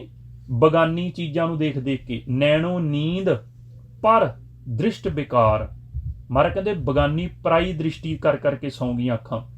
ਸਰਵਣ ਸੋਏ ਸੁਣ ਨਿੰਦ ਵਿਚਾਰ, ਕੰਨ ਨਿੰਦਿਆ ਚੁਗਲੀ ਸੁਣ ਸੁਣ ਕੇ ਸੌਂ ਗਏ। ਰਸਨਾ ਸੋਈ ਲੋਭ ਮੀਠੇ ਸਾਧ, ਜ਼ੁਬਾਨ ਸਾਡੀ ਵੰਨ ਸੁਵੰਨੇ ਰਸਾਂ ਦੇ ਵਿੱਚ ਸੌਂ ਗਈ। ਤੇ ਮਨ ਕਿਵੇਂ ਸੁੱਤਾ? ਮਹਾਰਾਜ ਕਹਿੰਦੇ ਮਨ ਸੋਇਆ ਮਾਇਆ ਵਿਸਮਾਦ, ਮਨ ਤ੍ਰੈ ਗੁਣਾ ਤਰਲੋਕੀ ਦੀ ਮਾਇਆ ਫੁਰਨਿਆਂ ਵਿਚਾਰਾਂ ਦੇ ਵਿੱਚ ਸੌਂ ਗਿਆ। ਤੇ ਮਹਾਰਾਜ ਕਹਿੰਦੇ ਇਹ ਫਿਰ ਜਾਗਦਾ ਕਿਉਂ ਨਹੀਂ? ਕਿਉਂਕਿ ਆਪਾਂ ਜਿੰਨਾ ਚਿਰ ਪਰਮਾਤਮਾ ਨਿਰਾਕਾਰ ਦਾ ਨਾਮ ਨਹੀਂ ਜਪਦੇ, ਸਿਮਰਨ ਨਹੀਂ ਕਰਦੇ, ਉਹਨਾਂ ਚਿਰ ਮਨ ਨਹੀਂ ਜਾਗਦਾ ਤੇ ਗਿਆਨ ਇੰਦਰੀਆਂ ਨੂੰ ਗਿਆਨ ਨਹੀਂ ਆਉਂਦਾ। ਕਿਉਂਕਿ ਜਿਵੇਂ ਗੁਰਮੁਖ ਜਨ ਸਮਝਾਉਂਦੇ ਵੀ ਇਹ ਗਿਆਨ ਇੰਦਰੀਆਂ ਮਨ ਨੂੰ ਸਲਾਹ ਕਰ ਦਿੱਤੇ ਸੀ ਕਿ ਸਲਾਹ ਕਰਨੀ ਮਨ ਦੇ ਨਾਲ। ਹੁਣ ਇਹ ਸਲਾਹ ਪੁੱਠੀ ਦਿੰਦੀਆਂ, ਨੇਤਰ ਵੀ ਪੁੱਠੀ ਸਲਾਹ ਦਿੰਦੇ, ਬਗਾਨੇ ਸਰੀਰ ਨੂੰ ਦੇਖਦੇ ਕਾਮ ਦੀ ਵਾਸ਼ਨਾ ਦੀ ਸਲਾਹ ਦੇ ਦਿੰਦੇ, ਨਿੰਦਿਆ ਚੁਗਲੀ ਸੁਣਦੇ ਤੇ ਸਲਾਹ ਦੇ ਦਿੰਦੇ। ਰਸਨਾ ਮਨ ਨੂੰ ਸਲਾਹ ਦਿੰਦੀ ਵੀ ਆਹ ਪਦਾਰਥ ਵੀ ਸ਼ਕਲ ਆ, ਉਹ ਵੀ ਸ਼ਕਲ ਆ। ਸਤਿਗੁਰ ਕਹਿੰਦੇ ਕਿਉਂਕਿ ਇਹ ਜਿਹੜੇ ਸਲਾਹਕਾਰ ਆ, ਬਾਬਾ ਕਬੀਰ ਜੀ ਕਹਿੰਦੇ ਆ ਕਿ ਇਹ ਸਾਡੇ ਵੱਸ ਵਿੱਚ ਨਹੀਂ, ਇਹ ਪੁੱਠੀ ਸਲਾਹ ਦਿੰਦੇ ਆ। ਸਤਿਗੁਰੂ ਗੁਰਬਾਣੀ ਵਿੱਚ ਆਪਾਂ ਨੂੰ ਤਾਂ ਹੀ ਤਾਂ ਬਾਰ-ਬਾਰ ਇਹੀ ਸਮਝਾਉਣਾ ਕਰਦੇ। ਮਹਾਰਾਜ ਗੁਰਬਾਣੀ 'ਚ ਗਿਆਨ ਦੇ ਰਹੇ ਆ ਕਿ ਜਿੰਨਾ ਚਿਰ ਸਤਿਗੁਰ ਦੀ ਗੁਰਬਾਣੀ ਦੁਆਰਾ ਆਪਾਂ ਨੂੰ ਇਹ ਆ ਨਹੀਂ ਜਾਂਦਾ ਸਾਸ ਗਿਰਾਸ ਜਪਣ ਦਾ ਤਰੀਕਾ, ਉਹਨਾਂ ਚਿਰ ਮਹਾਰਾਜ ਕਹਿੰਦੇ ਜਿਹੜਾ ਮਨ ਆ ਨਾ ਉਹ ਪਰਮਾਤਮਾ ਦੇ ਨਾਮ ਦੇ ਨਾਲ ਜੁੜਦਾ ਨਹੀਂ। ਹੁਣ ਗੁਰੂ ਨਾਨਕ ਦੇਵ ਪਾਤਸ਼ਾਹ ਮਹਾਰਾਜ ਕਹਿੰਦੇ ਗੁਰ ਬਚਨੀ ਮਨ ਸਹਿਜ ਧਿਆਨੀ। ਜਦੋਂ ਗੁਰੂ ਦੇ ਬਚਨ ਆਪਾਂ ਸੁਣਦੇ ਹਾਂ ਤੇ ਮਨ ਸਾਡਾ ਸਹਿਜ ਅਵਸਥਾ ਵਿੱਚ ਧਿਆਨ ਲੱਗਣਾ ਸ਼ੁਰੂ ਹੋ ਜਾਂਦਾ। ਤੇ ਜਦੋਂ ਸਹਿਜ ਵਿੱਚ ਧਿਆਨ ਲੱਗਦਾ ਆ, ਮਹਾਰਾਜ ਕਹਿੰਦੇ ਆ ਹਰ ਕੈ ਰੰਗ ਰਤਾ ਮਨ ਮਾਨੈ। ਜਦੋਂ ਇਹ ਹਰੀ ਦੇ ਰੰਗ ਦੇ ਵਿੱਚ ਰੰਗਿਆ ਜਾਂਦਾ, ਮਹਾਰਾਜ ਕਹਿੰਦੇ ਉਦੋਂ ਇਹਨੂੰ ਇਹ ਪਤਾ ਲੱਗਦਾ ਮਨੁੱਖਾ ਜਨਮ ਦਾ ਕਿ ਮੈਂ ਸੰਸਾਰ ਦੇ ਵਿੱਚ ਕੀ ਕਰਨ ਆਇਆ ਸੀ। ਨਹੀਂ ਤਾਂ ਸਤਿਗੁਰ ਇੱਥੋਂ ਤੱਕ ਸਮਝਾ ਰਹੇ ਗੁਰਬਾਣੀ ਵਿੱਚ, ਮਹਾਰਾਜ ਕਹਿੰਦੇ ਆ ਕਿ ਸਾਰੇ ਸੰਸਾਰ ਦੇ ਜੀਵ ਖਾਈ ਜਾਂਦੇ ਨੇ, ਸੌਂ ਜਾਂਦੇ ਨੇ, ਆਪਣੇ ਸਰੀਰ ਦੇ ਉੱਤੇ ਵੰਨ ਸੁਵੰਨੇ ਕੱਪੜੇ ਚੜਾਈ ਜਾਂਦੇ ਨੇ। ਤੇ ਮਹਾਰਾਜ ਕਹਿੰਦੇ ਫਟਕਾਰਿਆ ਇਹੋ ਜਿਹੇ ਖਾਦੇ ਤੇ ਧ੍ਰਿਗ ਗਿਆ। ਹੁਣ ਧ੍ਰਿਗ ਦਾ ਭਾਵ ਸਤਿਗੁਰ ਕਹਿੰਦੇ 100 ਵਾਰੀ ਕਿਸੇ ਨੂੰ ਫਟੇ ਮੂੰਹ ਕਹਿ ਲਈਏ ਨਾ ਤੇ ਇੱਕ ਵਾਰੀ ਧ੍ਰਿਗ ਕਹਿ ਲਈਏ ਬਰਾਬਰ ਹੋ ਜਾਂਦਾ। ਤੇ ਸਤਿਗੁਰ ਕਹਿੰਦੇ ਧ੍ਰਿਗਿਆ ਇਹੋ ਜਿਹਾ ਖਾਇਆ, ਧ੍ਰਿਗਿਆ ਤੁਹਾਡਾ ਸੌਣਾ। ਕਿਉਂਕਿ ਖਾਣਾ ਉਹ ਪ੍ਰਵਾਨ ਆ ਜਦੋਂ ਤੁਸੀਂ ਖਾਂਦਿਆਂ ਹੋਇਆ ਵਾਹਿਗੁਰੂ ਨੂੰ ਯਾਦ ਕਰਦੇ ਹੋ। ਸੌਇਆ ਤੁਹਾਡਾ ਉਹ ਪ੍ਰਵਾਨ ਆ ਜਦੋਂ ਤੁਸੀਂ ਸੁਰਤ ਤੁਹਾਡੀ ਸੌਣ ਤੋਂ ਬਾਅਦ ਨਿਰਾਕਾਰ ਕੋਲ ਜਾਂਦੀ ਆ, ਪਰਮਾਤਮਾ ਕੋਲ ਜਾਂਦੀ ਆ। ਨਹੀਂ ਤਾਂ ਪਾਸੇ ਮਾਰਦੇ ਮਾਰਦੇ ਵਿਚਾਰਾਂ ਵਿੱਚ ਸੌਂ ਜਾਂਦੇ, ਕੋਈ ਸੁਪਨਿਆਂ 'ਚ ਚਲਿਆ ਜਾਂਦਾ ਤੇ ਕੋਈ ਸਾਡੇ ਵਾਂਗੂ ਜਿੱਦਾਂ ਸੁੱਤਾ ਉਦਾਂ ਹੀ ਉੱਠ ਕੇ ਫਿਰ ਵਾਪਸ ਆ ਜਾਂਦਾ। ਤੇ ਮਹਾਰਾਜ ਕਹਿੰਦੇ ਧ੍ਰਿਗਿਆ ਤੁਹਾਡਾ, ਤੁਹਾਡੇ ਸਰੀਰ ਤੇ ਕੱਪੜਿਆਂ ਜਿਹੜੇ ਅੰਗ ਤੇ ਉੱਪਰ ਕੱਪੜੇ ਚੜਾਏ ਵੀ ਧ੍ਰਿਗਿਆ, ਫਿਟਕਾਰ ਆ। ਕਿਉਂਕਿ ਮਹਾਰਾਜ ਕਹਿੰਦੇ ਧ੍ਰਿਗ ਧ੍ਰਿਗ ਖਾਇਆ, ਧ੍ਰਿਗ ਧ੍ਰਿਗ ਸੋਇਆ, ਧ੍ਰਿਗ ਧ੍ਰਿਗ ਕਾਪੜ ਅੰਗ ਚੜਾਇਆ। ਸਤਿਗੁਰੂ ਇੱਥੋਂ ਤੱਕ ਕਹਿ ਰਿਹਾ, ਮਹਾਰਾਜ ਕਹਿੰਦੇ ਸਾਰਾ ਪਰਿਵਾਰ ਹੀ ਧ੍ਰਿਗਿਆ, ਫਿਟਕਾਰ ਆ। ਜਿਨ੍ਹਾਂ ਨੇ ਹੁਣ ਜਿਹੜਾ ਪਰਮਾਤਮਾ ਦੀ ਨਜ਼ਰ ਵਿੱਚ ਪਰਿਵਾਰ ਆਇਆ ਹੀ ਨਹੀਂ ਅਜੇ। ਸਤਿਗੁਰੂ ਕਹਿੰਦੇ ਆ ਧ੍ਰਿਗ ਸਰੀਰ ਕੁਟੰਬ ਸਹਿਤ, ਇਹ ਸਰੀਰ ਸਣੇ ਕਹਿੰਦੇ ਕੁਟੰਬ ਪਰਿਵਾਰ ਵੀ ਧ੍ਰਿਗੀ ਆ, ਫਿਟਕਾਰ ਆ। ਮਹਾਰਾਜ ਕਹਿੰਦੇ ਧ੍ਰਿਗ ਸਰੀਰ ਕੁਟੰਬ ਸਹਿਤ ਸਿਉ ਜਿਤ ਹੁਣ ਖਸਮ ਨਾ ਪਾਇਆ। ਜਿਨਨੇ ਅਜੇ ਤੱਕ ਪਰਮਾਤਮਾ ਦੀ ਪ੍ਰਾਪਤੀ ਨਹੀਂ ਕੀਤੀ, ਉਸ ਨਿਰੰਕਾਰ ਦਾ ਗਿਆਨ ਲਿਆ ਹੀ ਨਹੀਂ ਗੁਰਬਾਣੀ ਦੁਆਰਾ, ਜਪਣਾ ਸ਼ੁਰੂ ਨਹੀਂ ਕੀਤਾ, ਅੰਦਰੋਂ ਨਾਮ ਤੱਕ ਪਹੁੰਚੇ ਹੀ ਨਹੀਂ। ਮਹਾਰਾਜ ਕਹਿੰਦੇ ਉਹ ਤੇ ਪਰਿਵਾਰ ਵੀ ਧ੍ਰਿਗ ਗਿਆ। ਤੇ ਸਤਿਗੁਰੂ ਕਿਉਂ ਇਹ ਗੱਲ ਸਮਝਾ ਰਹੇ ਸਾਨੂੰ ਗੁਰਬਾਣੀ ਦੇ ਵਿੱਚ? ਕਿਉਂਕਿ ਮਹਾਰਾਜ ਕਹਿੰਦੇ ਆ ਜਿਵੇਂ ਪੌੜੀ ਹੁੰਦੀ ਹੈ ਨਾ, ਪੌੜੀ ਦਾ ਆਖਰੀ ਡੰਡਾ ਜੇ ਇੱਕ ਵਾਰੀ ਪੈਰ ਤਿਲਕ ਜਾਵੇ, ਆਪਾਂ ਡਿੱਗ ਪਈਏ ਤੇ ਸਾਨੂੰ ਹੇਠਲੇ ਡੰਡੇ ਤੋਂ ਫੇਰ ਸ਼ੁਰੂ ਕਰਨਾ ਪੈਂਦਾ ਸਾਰਾ ਕੁਝ। ਤਾਂ ਹੀ ਮਹਾਰਾਜ ਕਹਿੰਦੇ ਆ ਪੌੜੀ ਛੁਟਕੀ ਫਿਰ ਹੱਥ ਨਾ ਆਵੇ। ਪੌੜੀ ਛੁਟਕੀ ਦਾ ਭਾਵ ਕਿ 84 ਲੱਖ ਜੂਨ ਦੇ ਡੰਡੇ ਚੜ੍ਹਦੇ ਚੜ੍ਹਦੇ ਅਖੀਰਲਾ ਡੰਡਾ ਮਨੁੱਖਾ ਜਨਮ 'ਚ ਅਸੀਂ ਬੜੀ ਮੁਸ਼ਕਲ ਨਾਲ ਪਹੁੰਚੇ ਹਾਂ। ਤੇ ਮਹਾਰਾਜ ਕਹਿੰਦੇ ਦੁਬਾਰਾ ਹੱਥ ਨਹੀਂ ਆਉਣਾ ਤੁਹਾਡੇ, ਇਹ ਇੱਕ ਵਾਰ ਮਿਲਿਆ। ਤਾਂ ਹੀ ਮਹਾਰਾਜ ਕਹਿੰਦੇ ਪੌੜੀ ਛੁਟਕੀ ਫਿਰ ਹੱਥ ਨਾ ਆਵੇ, ਅਹਿਲਾ ਜਨਮ ਗਵਾਇਆ।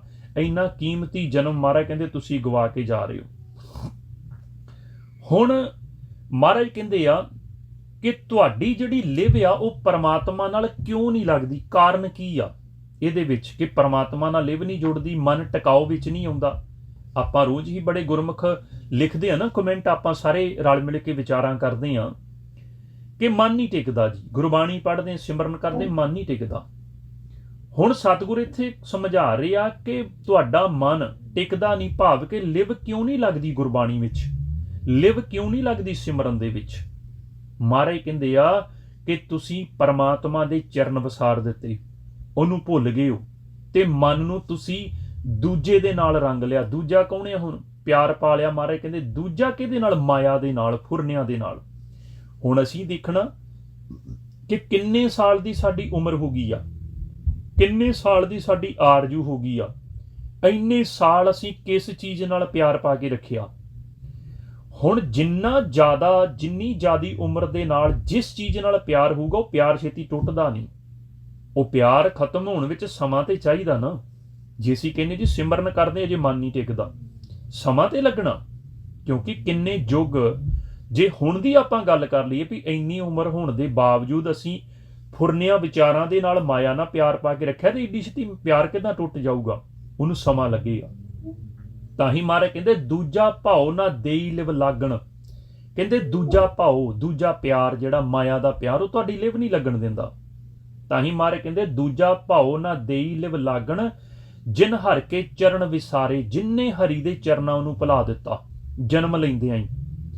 ਕਿਉਂਕਿ ਗੁਰੂ ਮਾਂ ਨੇ ਸਿਖਾਉਣਾ ਸੀ ਸਾਡੀ ਨੇ ਕਿ ਕਿਵੇਂ ਪਰਮਾਤਮਾ ਨਾਲ ਲਿਵ ਹਮੇਸ਼ਾ ਜੋੜ ਕੇ ਰੱਖਣੀ। ਸਾਡੇ ਪਿਤਾ ਗੁਰੂ ਨੇ ਸਮਝਾਉਣਾ ਸੀ, ਪਰ ਉਹਨਾਂ ਨੂੰ ਆਪ ਨੂੰ ਗਿਆਨ ਨਾ ਹੋਣ ਕਰਕੇ ਅਸੀਂ ਉਹ ਗਿਆਨ ਤੋਂ ਹੀਣੇ ਰਹੇ ਤੇ ਹੁਣ ਤੱਕ ਜਪਦਿਆ ਨਹੀਂ। ਜੇ ਹੁਣ ਜਪਣਾ ਸ਼ੁਰੂ ਕੀਤਾ ਤੇ ਅਸੀਂ ਕਹਿੰਦੇ ਮਨ ਨਹੀਂ ਟਿਕਦਾ, ਉਹਨੂੰ ਸਮਾਂ ਲੱਗੇਗਾ, ਮਨ ਨੂੰ ਟਿਕਣ ਦੇ ਵਿੱਚ ਟਾਈਮ ਲੱਗੂਗਾ। ਜੇ ਆਪਾਂ ਲਗਾਤਾਰ ਜਪਦੇ ਰਹੇ ਤੇ ਮਹਾਰਾਜ ਕਹਿੰਦੇ ਫਿਰ ਜਾ ਕੇ ਉਹ ਸਤਿਗੁਰ ਨੇ ਕਿਰਪਾ ਕਰਨੀ। ਕਿਉਂਕਿ ਜਿਹੜੇ ਪੰਜ ਆ ਕਾਲ ਆ, ਇਹ ਤਾਂ ਉਹਦੇ ਬਣਾਏ ਹੋਏ ਆ ਨਾ। ਕਿਹੜੇ ਵੇਲੇ ਮਾਲਕ ਨੇ ਹੁਕਮ ਕਰ ਦੇਣਾ, ਚਲੋ ਵੀ ਪਿੱਛੇ ਹੋ ਜਾਓ ਮਨ ਤੋਂ, ਇਹਨੂੰ ਘਰ ਆਉਣ ਦਿਓ, ਇਹਨੂੰ ਸਹਿਜ ਵਿੱਚ ਆਉਣ ਦਿਓ, ਇਹਨੂੰ ਅੰਦਰੋਂ ਮੇਰੀ ਆਵਾਜ਼ ਨੂੰ ਸੁਣ ਲੈਣ ਦਿਓ। ਹੁਣ ਜੇ ਸਾਡਾ ਮਨ ਜਪ ਜਪ ਕੇ ਇਸ ਅਵਸਥਾ ਵਿੱਚ ਉਹ ਪਰਮਾਤਮਾ ਤੱਕ ਪਹੁੰਚੂਗਾ, ਉਹਦੇ ਤੱਕ, ਤਾਂ ਹੀ ਫਿਰ ਸਤਿਗੁਰ ਕਿਰਪਾ ਕਰਨਗੇ ਨਾ। ਜਿਹਨੂੰ ਆਪਾਂ ਕਹਿੰਦੇ ਆ ਕਿ ਚਰਨ ਸ਼ਰਨ ਗੁਰ ਏਕ ਪੈਂਡਾ ਜਾਏ ਚੱਲ। ਇੱਥੇ ਮਨ ਨੂੰ ਕਿਹਾ, ਮਨ ਦੇ ਪੈਂਡੇ ਨੂੰ ਕਿਹਾ ਕਿ ਮਨ ਇੱਕ ਕਦਮ ਤਾਂ ਪੁੱਟੇ ਤਾਂ ਸਹੀ। ਇੱਥੇ ਇਹ ਨਹੀਂ ਕਿਹਾ ਵੀ ਗੁਰਦੁਆਰੇ ਚੱਲੇ ਆ। ਇੱਥੇ ਸੁਰਤ ਨੂੰ ਕਿਹਾ ਵੀ ਸੁਰਤ ਜਦੋਂ ਜਪਦੀ ਜਪਦੀ ਨਵਾਂ ਦਰਾਂ ਤੋਂ ਉੱਪਰ ਉੱਠਦੀ, ਚਰਨ ਸ਼ਰਨ ਗੁਰ ਏਕ ਪੈਂਡਾ ਜਾਏ ਚੱਲ, ਵੀ ਤੂੰ ਇੱਕ ਪੈਰ ਪੁੱਟ ਤੇ ਸਹੀ, ਤੁਰ ਤੇ ਸਹੀ, ਆਪਣੀ ਸੁਰਤ ਨੂੰ ਵਧਾ ਤੇ ਸਹੀ, ਅੱਗੇ ਵਿਚਾਰਾਂ ਤੋਂ ਮੁਕਤ ਹੋ ਕੇ ਸਿਮਰਨ ਕਰਤਾ ਸਹੀ। ਸਤਿਗੁਰੂ ਕੋਟ ਪੈਂਡਾ। ਮਹਾਰਾਜ ਕਹਿੰਦੇ ਉਹ ਤੇ ਤੈਨੂੰ ਉਡੀਕ ਰਿਹਾ ਕਈ ਯੁੱਗਾਂ ਤੋਂ, ਉਹ ਤੇ ਤੈਨੂੰ ਆਵਾਜ਼ਾਂ ਮਾਰ ਰਿਹਾ, ਮਨ ਪਰਦੇਸੀ ਵੇ ਪਿਆਰੇ ਮੁੜ ਆਓ ਘਰੇ। ਚਰਨ ਸ਼ਰਨ ਗੁਰ ਏਕ ਪੈਂਡਾ ਜਾਏ ਚੱਲ, ਸਤਿਗੁਰੂ ਕੋਟ ਪੈਂਡਾ ਆਗੇ ਹੋਏ ਲੇਤ ਹੈ। ਉਹ ਤਾਂ ਤੈਨੂੰ ਲੈਣ ਵਾਸਤੇ ਉਡੀਕ ਰਿਹਾ, ਖੜਾ ਹੋ, ਆਪਣੀ ਸੁਰਤ ਨੂੰ ਵਧਾ, ਅੱਗੇ ਸਿਮਰਨ ਕਰ, ਨਾਮ ਜਪ। ਸਤਿਗੁਰੂ ਤਾਂ ਹੀ ਕਹਿੰਦੇ ਦੂਜਾ ਭਾਉ ਨਾ ਦੇਈ ਲਿਵ ਲਾਗਣ, ਜਿਨ ਹਰ ਕੇ ਚਰਨ ਵਿਸਾਰੇ। ਤੇ ਮਹਾਰਾਜ ਕੀ ਕਹਿੰਦੇ ਆ? ਜਗ ਜੀਵਨ ਦਾਤਾ ਜਨ ਸੇਵਕ ਤੇਰੇ, ਤਿਨਕੇ ਤੈਂ ਦੁੱਖ ਨਿਵਾਰੇ। ਐ ਵਾਹਿਗੁਰੂ, ਜਿਹੜੇ ਤੇਰੇ ਸੇਵਕ ਬਣ ਜਾਂਦੇ ਨੇ, ਜਪਦੇ ਜਪਦੇ ਤੇਰੀ ਸੇਵਾ ਕਰਦੇ। ਸੇਵਕ ਕੌਣ ਹੁੰਦਾ? ਜਿਹੜੇ ਸੇਵਾ ਕਰਦਾ। ਜਿਵੇਂ ਆਪਾਂ ਪਿੱਛੇ ਪੜ੍ਹ ਕੇ ਹਟੇ ਆ ਬਚਨ ਸਤਿਗੁਰਾਂ ਦੇ ਕਿ ਸੇਵਾ ਕਿੰਨੀ ਕਰਨੀ? ਮਨ ਨੇ। ਤੇ ਕਰਨੀ ਕਿਹਦੀ? ਸਤਿਗੁਰ ਦੀ। ਹੁਣ ਜੇ ਮਨ ਸਤਿਗੁਰ ਦੀ ਸੇਵਾ ਕਰੂਗਾ ਤੇ ਸੇਵਕ ਬਣੂਗਾ। ਮਨ ਤੇ ਕਰੀ ਜਾਂਦਾ ਬਾਹਰ ਮੁਖੀ ਸੇਵਾ, ਉਹ ਵੀ ਹਉਮੈ ਵਿੱਚ ਆ ਕੇ ਵੀ ਭਲਾ ਮੈਨੂੰ ਕੋਈ ਦੇਖਦਾ, ਕੋਈ ਕਹੂਗਾ ਵੀ ਆ ਇਹਨੂੰ ਦੇਖਿਆ ਵੀ ਬੜੀ ਸੇਵਾ ਕਰਦਾ ਏ, ਬੜੇ ਬਰਤਨ ਸਾਫ਼ ਕਰਦਾ, ਬੜੇ ਜੋੜੇ ਸਾਫ਼ ਕਰਦਾ। ਭਾਵ ਕਿ ਸੇਵਾ ਕਰ ਰਹੇ ਹੋਈਏ ਤੇ ਸਾਨੂੰ ਵੀ ਨਾ ਪਤਾ ਲੱਗੇ ਕਿ ਅਸੀਂ ਸੇਵਾ ਕਰ ਰਹੇ ਹਾਂ, ਆਪਣੇ ਆਪ ਨੂੰ ਵੀ ਨਾ ਪਤਾ ਲੱਗੇ। ਇੰਨਾ ਮਨ ਸਤਿਗੁਰ ਦੇ ਨਾਲ ਜੁੜਿਆ ਹੋਵੇ, ਇੰਨਾ ਮਨ ਸੇਵਾ ਦੇ ਵਿੱਚ ਖੁੱਭਿਆ ਹੋਵੇ। ਸਤਿਗੁਰੂ ਕਹਿੰਦੇ ਆ ਜਗ ਜੀਵਨ ਦਾਤਾ ਜਨ ਸੇਵਕ ਤੇਰੇ। ਐ ਪਰਮਾਤਮਾ, ਤੇਰੇ ਜਿਹੜੇ ਸੇਵਕ ਨੇ, ਤਿਨਕੇ ਤੈਂ ਦੁੱਖ ਨਿਵਾਰੇ, ਉਹਨਾਂ ਦਾ ਤੂੰ ਜੰਮਣ ਤੇ ਮਰਨ ਖੰਡਨ ਕਰ ਦੇਣਾ। ਦੁੱਖ ਕਿਹੜਾ? ਜੰਮਣ ਤੇ ਮਰਨ ਦਾ, ਜਿਹੜਾ ਸਭ ਤੋਂ ਵੱਡਾ ਲੱਗਾ। ਸਤਿਗੁਰੂ ਗੁਰਬਾਣੀ ਵਿੱਚ ਆਪਾਂ ਨੂੰ ਤਾਂ ਹੀ ਸਮਝਾਉਂਦੇ, ਕਹਿੰਦੇ ਤੂੰ ਦਇਆਲ ਦਇਆਪਤ ਦਾਤਾ, ਕਿਆ ਇਹ ਜੰਤ ਵਿਚਾਰੇ। ਤੂੰ ਹੀ ਤਾਂ ਦਇਆ ਕਰਨ ਵਾਲਾ ਪਰਮਾਤਮਾ ਸਾਰਿਆਂ ਦੇ ਉੱਪਰ। ਇਹਨਾਂ ਜੀਵਾਂ ਵਿਚਾਰਿਆਂ ਦੇ ਵੱਸ ਦੀ ਗੱਲ ਨਹੀਂ, ਕਿਉਂਕਿ ਮੁਕਤ ਕਰਨ ਵਾਲੇ ਵੀ ਤੂੰ ਆਪ ਆ ਤੇ ਬੰਨਣ ਵਾਲਾ ਵੀ ਤੂੰ ਆਪ ਹੀ ਆ ਇਹਨਾਂ ਬੰਧਨਾਂ ਦੇ ਵਿੱਚ।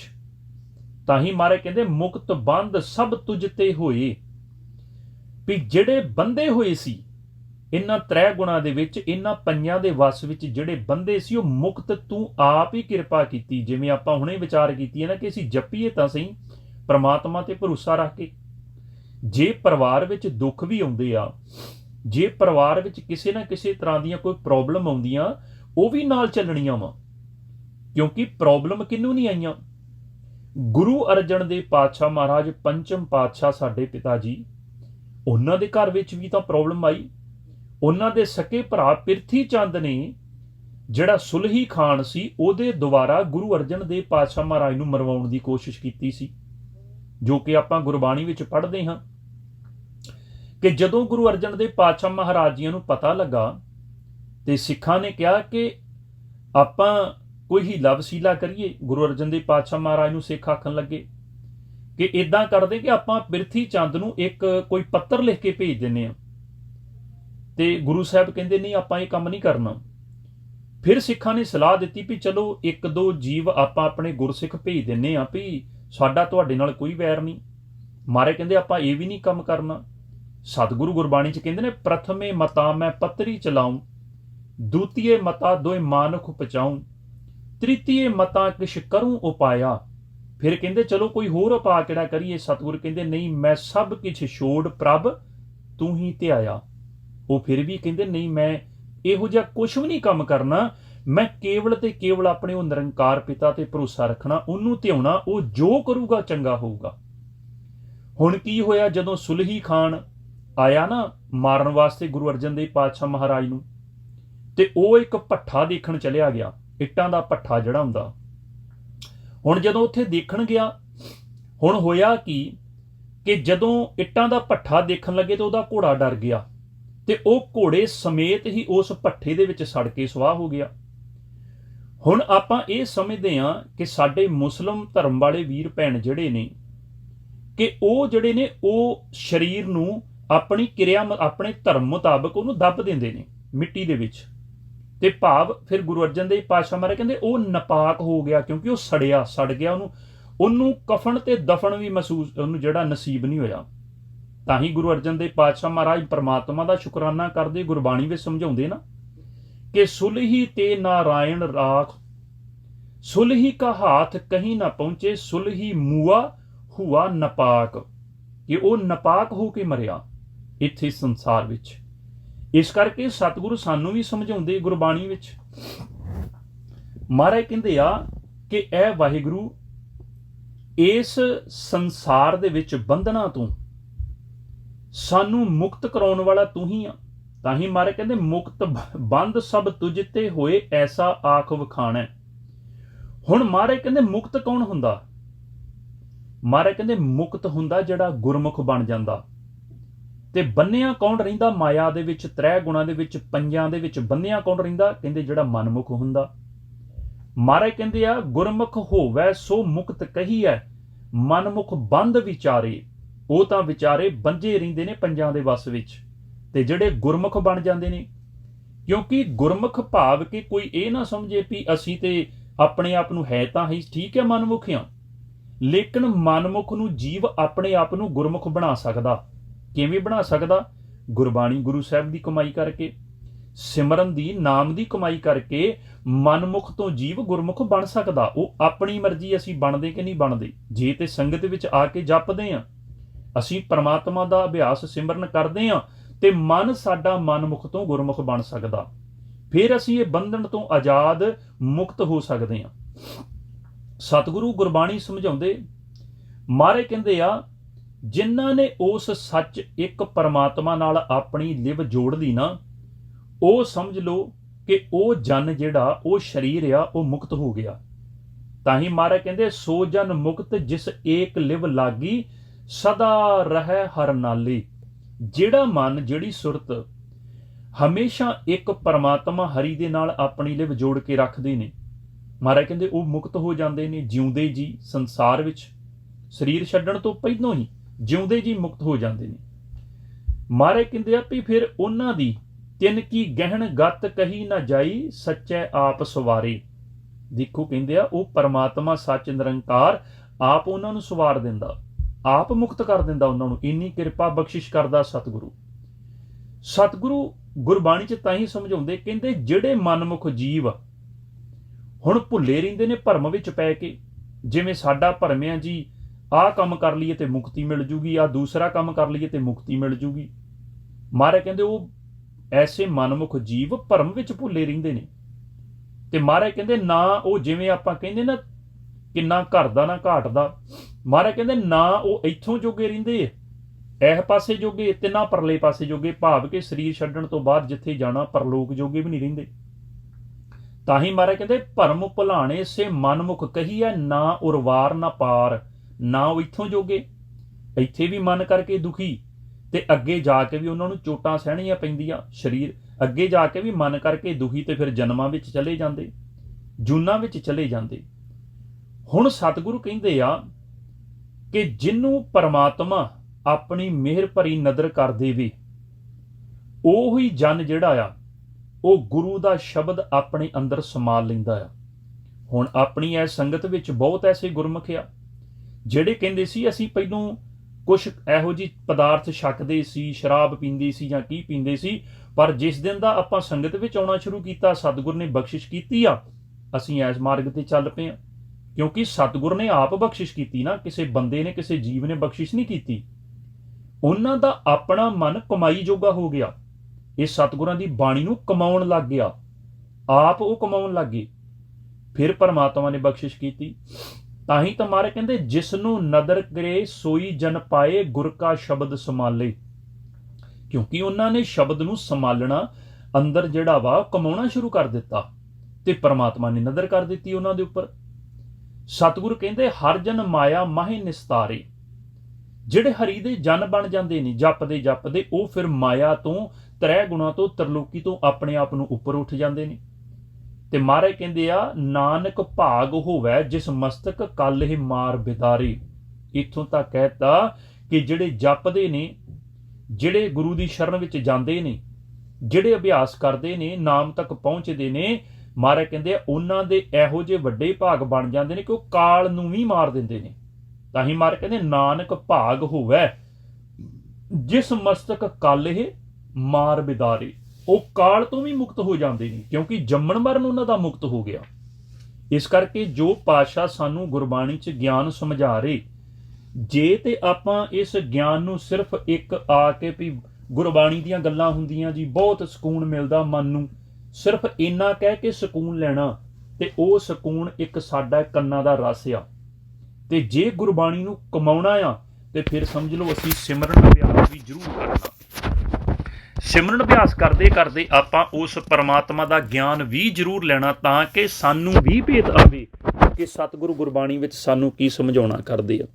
ਸੋ ਗੁਰਮੁਖ ਪਿਆਰਿਓ, ਸਾਰੇ ਹੀ ਗੁਰਮੁਖਾਂ ਨੂੰ ਵਾਹਿਗੁਰੂ ਜੀ ਕਾ ਖਾਲਸਾ, ਵਾਹਿਗੁਰੂ ਜੀ ਕੀ ਫਤਿਹ।